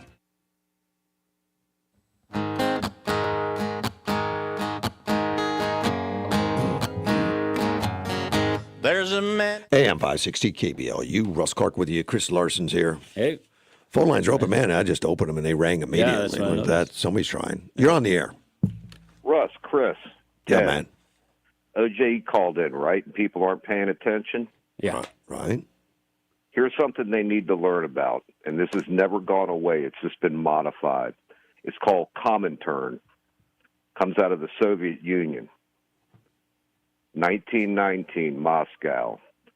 Worldwide spread of socialism, and that is going on right now. I agree. Just by a different name. I agree. They said it ended in 43. Yeah, it ended, and it just got modified. But it's Comintern. Everybody should look that up in history because it's being spread throughout the United States. Yeah. Yeah, that's how we got a mayor in New York City that's a socialist, self-described.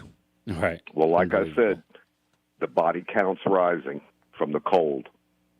His people are dying in the streets and the alleys in New York City. Yeah. I agree, and we're in real danger. And the Democrat Party's embracing it. So these Democrats are all becoming socialists, but some of them don't know it. Right. Well, they don't even know how to read a dictionary, so they wouldn't understand the word socialism anyway. That's it. Go and insult them. That's going to help. No, I'm trying to teach them to go to the dictionary. Stop looking in the news, in the TV, in the radio. Go to the dictionary and look up the words they want to spout and lay credence to. Yeah. All right, buddy. Thank you. Thank you, sir. See you later, bud. Bye. Yeah, the socialism thing has been coming on a lot lately, and the Democrats have been pushing it. Well, but they haven't been using the word. Like you said, look up the words that you're spouting out. They haven't been using the word. Mamdani, he's using it, but when Chuck Schumer was asked, are you going to support him? Well, I'm going to have to wait and see. He didn't want to actively connect himself to somebody that's spouting off the word socialism. It's interesting now that he got elected, if they're going to be more vocal and more obvious about their intentions. Yeah, they've been tricked. They think, well, everything's free, and they don't look beyond it and say, well, how have other socialist countries? It must be doing well then, right? No, go look. Right, go look, man. Yeah, everything's free. It's just there's nothing left. Right. You get free doctors if you can find one. Yeah. Right. Yeah, it's the capitalist system is not great, but it's the best we got. Yeah, it's better than everything else. Yeah. If you could figure out a better way to do things, I'll listen to you, but that we haven't. On paper, yeah, communism sounds great. Everyone works for the community. But in reality, it doesn't work. It doesn't happen. There's certain professions that, like teachers, we work for the government, for the community. We don't have control over, very much of anything. What is it? The means of production. Mm-hmm. But not everybody can work that way. The system would fall apart. We got a call coming in. I'll take it. You're on the air. Hey, Russ, how you doing this morning? Doing well. Good. Question. What are we doing with our water here in Arizona? In reference to what? I mean, I know there's a water shortage going on, and there's going to be another meeting because Lake Mead is at a low point. Yeah, really low. Yeah, and I know they stopped some construction in the Phoenix area because they couldn't justify a continued water. There wasn't a water plan. Groundwater was getting low. So they canceled it. We're not doing enough. I mean, I'm an advocate for doing a big project, and I have been for decades, that we need to build new reservoirs, want new water supplies, and so far I don't see that happening. Well, aren't we supposed to make some type of agreement that, with, I think it's Utah, Nevada, California. Right. Otherwise, if we don't come up with this agreement, the federal government's going to step in, which God only knows what that means for us. Mm-hmm. But that pact and that agreement is just fighting over the drops of water that exist. Right. There needs to be more water to exist, either desalination or whatever it is. Yeah. Right. And are we going to get? Are we looking at pumping water from the Pacific over here to desalinize it, or? Well, we should be. Right. I know, but better. what would that cost? That's expensive. But better than that, we should be having desalination in the Pacific for California and take them off the Colorado. Exactly. Right, exactly. That'd be more effective. Or at least most of it off to Colorado because they're a big consumer of it. But right now they got the rights to it. And a gallon of water for free is cheaper than a gallon of water you have to pay for. Well, this is true. Yeah. So my other question is: it's here good- we are. Here we're depending on California with these refineries, and they've closed one April the 26th. I think they're going to close the second one. Yeah, and we're going to get hurt because our petroleum products come out of California here in Yuma. Or Exactly. gasoline. So that means it's going to have it trucked in, and they're working on reversing the pipeline. There's already companies that are working to put a pipeline from Texas to us, and they want to use the existing pipeline and just turn it around, the pumps around. So rather than pumping it from California, pumping it to California from Texas, obviously, and we would be on that. But that's going to take a couple of years to complete. At least, yeah. Yeah, I was listening to a program the other night, and with and this was mainly out of Utah because they're going to be affected greatly. And what they're saying is they're looking at the same thing in 2020. I think 27 is when they probably see the price increase. They've made arrangements with Texas and I want to say maybe even Colorado, where they're actually looking at pipelines coming down and changing it, but they're looking at the same thing 3 to 4 years out. Yep. Yeah. So in the meantime, I mean, what are we going to be doing? Living with California gas prices? Well, we won't get California gas prices per se because they've got lots of extra taxes and stuff on it that we don't do. But yeah, the wholesale part of it, we will be. Is going to go up. Yeah. But look, the population, and getting to the water a little bit, the population in the state of Arizona in 2000, that's just 25 years ago, was 5,130,000. Today it's 7,582,000, and we have done nothing, to my knowledge, to get extra water. Right. And so they're squeezing it to the point now. Construction has stopped in the Phoenix suburbs. Right. But they've seen it coming for 25 years. We have been in a drought for 25 years, and all we do is fight for more drops from what's existing, as everybody's doing, California and all that, because we're not going for the big projects, whether it's new reservoirs, desalination plants, or whatever. We're not doing it. And it's just a shame. And the reason I'm told, and I've talked to people, I've been doing it for years, they say, well, it takes too long to build a reservoir and to do those projects. Well, if we started 25 we've had years ago. 25 years. Yeah. Exactly. How long does it take us to run out of water? Yeah, a day. but I think now that construction has stopped in Phoenix and in some of these areas, and it's really hurting the pocketbook, there's going to be more attention to doing a big project, I hope. Right. That's what I hope. And it will make desalination more valid. Yeah, except when water sources start drying up. Except in Yuma, because in Yuma we don't really have an ocean nearby. Right. And there's Not yet. we can always hope. Yeah. San Andreas Fault may someday solve that. But right now it's a frustration. Well, if we don't have enough water and we have to tell California, we don't have enough water, you can't take the water, then California can say, okay, well, we're going to desalinate, and that could be part of the agreement that everyone's talking about. Well, is California, you have a water source. Here's what makes sense. Get that water. California, so we can use our water. California doing the desalination makes sense. Right. But yet their laws say that pumping salt back into the saltwater ocean is pollution. So it becomes more difficult. It can be done, but it's difficult. Oh. Yeah, it's a tragedy, but the finances right now, and the economy and the ability not to build, will probably push it a little harder. I hope. Right. Well, I know we have to do something, because I know we're going to be pretty soon like Las Vegas was for a while, or Nevada was. We'll have water police driving around and see your sprinklers on and going, oh, it's hitting the sidewalk. We're going to give you a fine. You're exactly right. Yep. And one of the big dangers to us, which has already happened a little bit, is they take the water from agriculture, saying, well, people need to drink and all that, and we need water, so we're going to take it from our agriculture because they use so much. And it's true, we use a ton of water in agriculture because it feeds us. It feeds us, and they're good stewards of it. Well, exactly. I mean, we use a lot of water, but we produce a lot for what we get out of that water. Yeah. Oh, and you guys are great stewards. You keep using less water for more production. And but these short-sighted politicians are going to care more about building a house and a golf course in Phoenix, and they're going to divert the flow to Yuma with a shovel and say, "Sue me" at some point. So we're all in trouble unless we find a solution for everybody.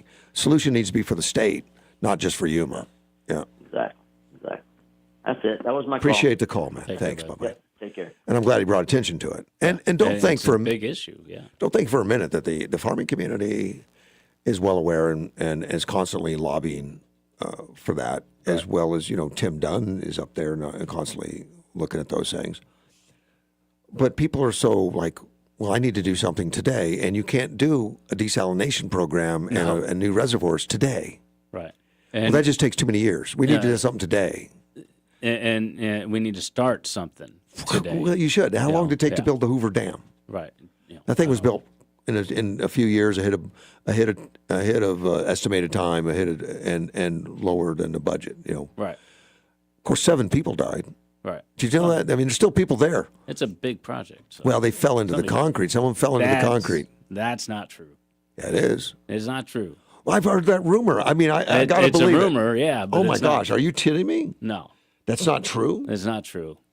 If you ever go on tour or something like that, they'll say that rumor exists. It's not true. If it was true, that would have been a massive flaw in the dam, and it could it would ruin all the entire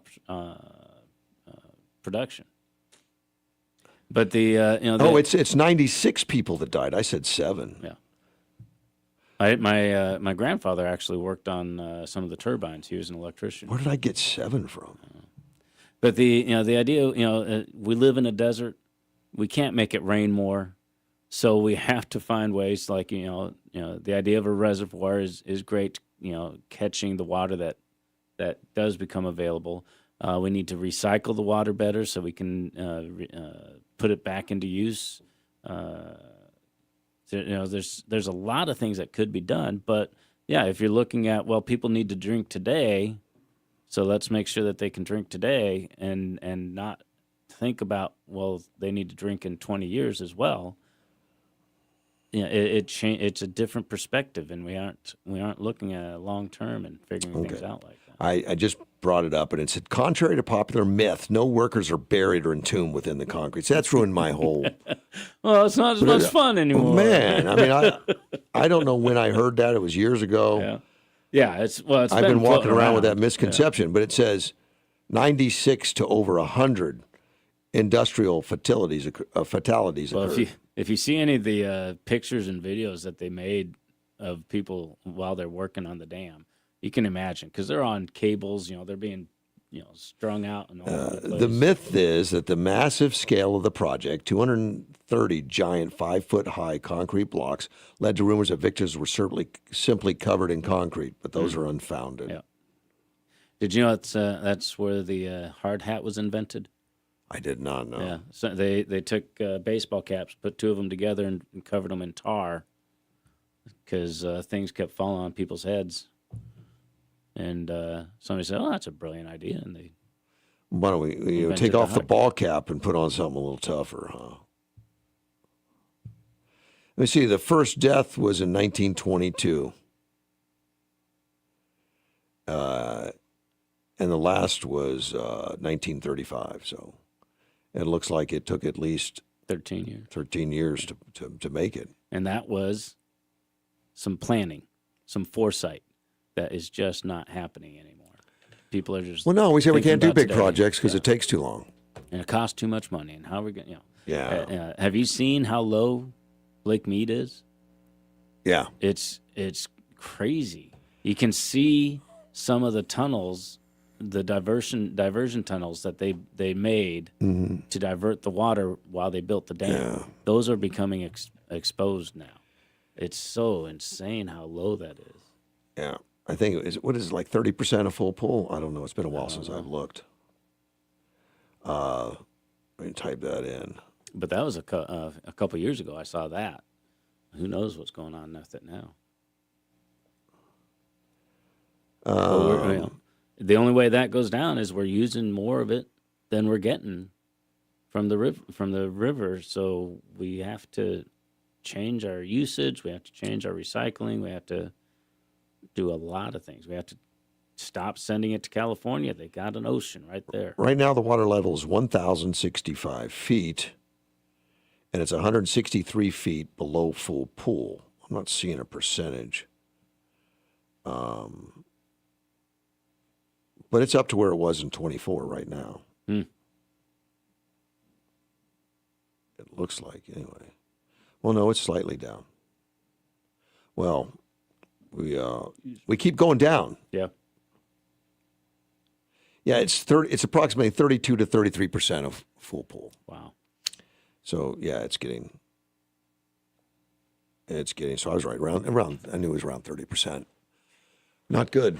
No. Not good. Well, and what that does is it could trigger additional savings as far as not being able to pull water. Like you can only pull so much water off of it, and when it goes down to a certain level, they all get together and they have a prearrangement on who's first, second, third in line, and all that kind of stuff. And to lose water, Yuma is actually one of the strongest positions because our treaties go back to pre-state. Right. Exactly. But that's not a guarantee of anything. It's not. No, if there's no water, there's. It's fought for all the time. Yeah. And the ground level, the groundwater levels are getting low too. People are re-drilling. Well, that's why deeper. They just passed a law about some of these foreign countries that are growing hay and things, and here in Yuma, or not Yuma, but in Arizona, and exporting it, which. A lot of our crops are exported, not green so much, but dates are exported. Yep. Seed companies export it. A lot of it's exported. Are we just going to say, okay, no more exports? And that would put a lot of people out of business. Exactly. Yeah, and we still need the business here too. It's kind of nice to have, support the tractor sales and support fuel sales and all the other stuff. It's essential to Yuma. Yeah, it is. It's absolutely essential. It is. So you just can't say. Even our citrus industry, a lot of it gets shipped out. Yep. I know Japan's a big buyer of citrus. Well, yeah. When I was in the Marine Corps and we were in Japan, I was working at Chow Hall for a while, and we'd be unloading boxes that said, from Arizona or whatever. So I know there's an emotional thing. It says, well, our water essentially is going overseas because the products we grew with our water is going overseas. Well, true. The money comes back to us, and we do export it. Provides jobs. That's the business. Yeah. They created it here. It's a global economy. It's a lot of the chips they make are going to go overseas, I'm sure. Yeah. And they use water and all of it. Well, yeah, water's used for everything, and now we got those AI data centers. Being built that apparently require an enormous amount of water. But and they can recycle a lot of that. Yeah, you would think. Which is good. Well, they do. Yeah. They recycle. Nuclear power plants take water. Yeah. Like Palo Verde, but I think they recycle a lot of that too. Yeah. Because it's like a radiator. It is. Literally, that's what it is. Filipino mayor just escaped harm from an attempted assassination. I saw the video on it. They used a rocket-propelled grenade. Really? Yeah. Is that the one that got hit in the head? No, he didn't get hit. Oh. It was after it hit his vehicle at 6:30 in the morning. He was on his way to work, I guess. Ahmad, he's the president there, the mayor. He was inside a bulletproof vehicle, and two men jumped out of a white van. One guy was holding an RPG, the other guy carrying a rifle. And the guy having the launcher lowered it to, took a knee, got down on one knee, aimed it, and struck the vehicle. Wow! And it's like survived. A movie. It survived, man. Yeah, it looked like a set. Huh. And the mayor wasn't hurt, but now there was a pickup along with the mayor, a support vehicle, that got shot up, but it was hit by gunfire. But the police and military forces later killed the three suspects that were involved. I guess there was 2 that jumped out of the van, maybe a driver, I don't know, but there were 3 of them. And it says the motive for the attack was not immediately known. Well, I think we can figure it out. It was not probably political. It was not new. Well, it was about elimination of somebody. Yeah. Well, the mayor's safe according to the assistants and all that stuff, and he has survived 2 previous assassination attempts in the past 5 years. Well, he must be doing something right. Well, politics is a lot more hardcore in the Philippines, Yeah, it apparently. is. Yeah. Yeah, I saw a report of a woman politician, I don't remember from where, but she got hit in the head by a grenade. It hit her head, bounced off, and then exploded, so she survived. But in the video, you can see the grenade coming from behind her, from behind a fence. So somebody had the best throw on the planet, because they couldn't. She had bodyguards behind her, so he wouldn't have been able to see even. Just up and over a fence, over her bodyguard, hit her in the head. I was like, that was the perfect throw. Yeah. Wrong. Shouldn't have done that, but that was an excellent throw. Let's take a phone call. You're on the air. Good morning. Fernando here. Hey, Fernando, what are you up to, man? Hey. About the water, the system to conserve water is Hey, you're breaking up, man. I can barely hear you. Fernando. I've seen going down Somerton Avenue and 95. They still use a flood system. You know how much water goes down the drain by the sand? I don't. A lot, you think?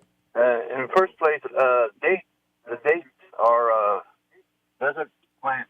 They don't need water. They just flood. Hey, Fernando, I got to let you go, man. I can't hear you. I had to turn him off. Yeah. It sounded like the radio was on in the background, too, and just not helping. But he was saying somebody was using the flood system. It's going down the drain or something. But Yeah. I don't know what's done with that storage. I mean, if it's just put into the groundwater or if it really, and that's not always a bad thing to go into the groundwater to replenish it. But I don't know, and I don't know they capture it. Well, a lot of it would be evaporating. If you're doing it in the middle of the summer, it's going to evaporate right away. But I was amazed when I came here to Yuma and I saw they have those irrigation things that go in a circle. Yeah. Well, the plots are square. Round. Yeah, but they only square. grow in a circle, though. Yeah, they only grow in a circle. So I did the math. You lose a quarter of the land mass by only watering in a circle. The corners add up, but the land is worth. It's cost effective. Yeah. The water is more valuable than the land, so it's more effective to do those water. Yeah, for some reason it works for them. Waste the land. That's fine. Nobody cared about. Let's take a phone call. You're on the air. Russ, Ted again. Ted again. What do you want? Were you just talking about somebody got shot at with an RPG? Yeah, in Philippines, the mayor. Yeah. Did you remember what started the First World War? Don't you? Second World War. Right? No, yeah, it was the first. Archduke Ferdinand was a Ferdinand tried to assassinate him and his wife. Yeah. Well, I don't think we're going to go to World War over the Philippine mayor, but I hope not. Nobody would have thought of it. Are these people reading this stuff, and that's where they come up with this crap? I don't know. Maybe book learnings too shouldn't have book learning anymore. All right. Sounds like they're just repeating history. Well, that's okay. Yeah. We can do that. Hey, I got to run. I'm expecting another call. Bye. All right, bye-bye. Bye. I'm expecting David Laura. Oh, okay. He said he wants to. Those who are ignorant of history are doomed to repeat it. So. He said he wants to call in. I wonder what kind of trouble he's up to. Hey, I just looked, well, wait a minute. There's a phone call. Let me check that. You're on the air. Good morning. Well, good morning, Trouble. Speak of how are you guys doing? We're doing well, buddy. How are you? Good. I'm not sure. I'm barely tuned in right now, so I didn't know if you're still on. But we've been talking about you most of the morning. We were talking about you earlier. Yeah. Oh, really? Okay. So what happened? Good or bad? Oh, all good. It was all good. Yeah. You called out the movement to seat the 16. At the meeting. Yeah, exactly. And you're watching the rolls for us as a recorder. Yeah. Yeah. Good things. Yeah. Good things. Well, what do you guys think about the Reuters? Article. That's where I first saw it. The DOJ over in Fulton County. In Georgia?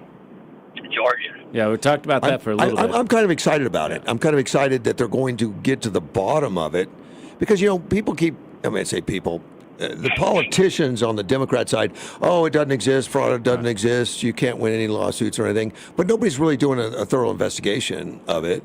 I'm glad to see that's going to potentially happen. Yeah, so there's no details yet, but it'll be interesting to see what comes out. And actually, before the raid, let me see, well, a couple of days before, I actually got a call from the Justice Department, and they were asking me all these election questions about really? About past elections. And you're talking the Justice Department federally? Yes. Okay. Yes.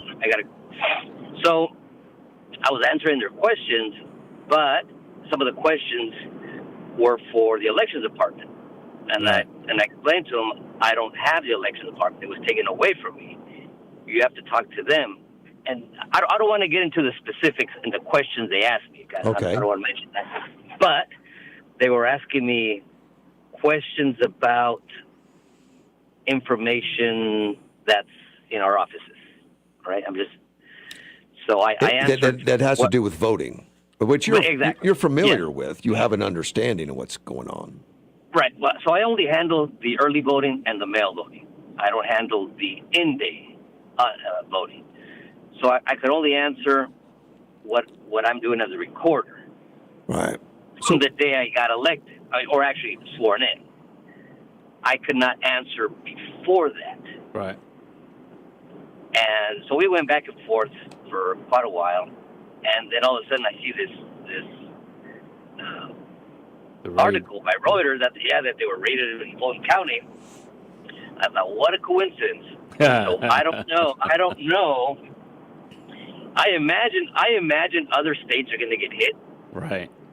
Arizona may be one of them because they're probably looking at all the states that were questionable with the results. Well, if they're calling you, then they're calling other recorders. I would assume. Of course. Oh, I'm sure. Well, you know what? You never know. The way the Justice Department works, they are so. I still can't figure them out. Okay. But maybe I don't know. But it just seemed like a coincidence that I get this call and they're asking me all these questions, and all of a sudden, Fulton County gets raided. Right. I believe all the questionable states in the 2020 and the 22 and possibly the 24 elections where there's problems that they're looking into it. Now, you know that immediately after the raid, so all the news medias, put out the press release about that raid, and that's tipping off all the states that are in question. I believe, and the way that I'm not an investigator, and somebody in law enforcement can call and correct me, but they knew the minute it became public that people were going to start hiding information. Sure. Disappeared information. Sure.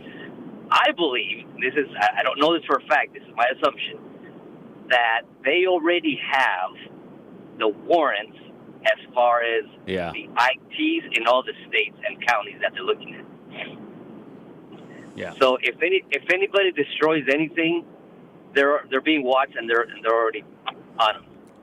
I would suspect. They're not going to be as foolish as to raid one county and then that tips off the whole nation. Right. And then it gives people time to hide things. Well, let us know if they come into your office kicking doors down. Well, if they come into my office, they don't need to kick the door in. I'll let them right in. You'll open it up. I'll give them a cup of coffee, and I'll give them a cigar and whatever they want. In Georgia, I saw a picture of one of the agents walking down the street with a thing that knocks doors down, like they. Also and concrete saws and. Yeah, they had some major saws to cut through metal and concrete. Why? They didn't open the doors for them? Well, that I don't know. I just saw the pictures, and that's what the description said. So I imagine if they didn't cooperate, they were going to... They were ready for it. They were ready. They were going to cut holes in walls and doors. Wow. And involved. Now, each state has their own laws. I'm out of time, my friend. I've got to run. Right. But thank you, David. Right. Take care. Talk to you tomorrow. Bye-bye. Bye. Yeah, thanks for stirring things up. We'll be back tomorrow, AM 560, KBOU.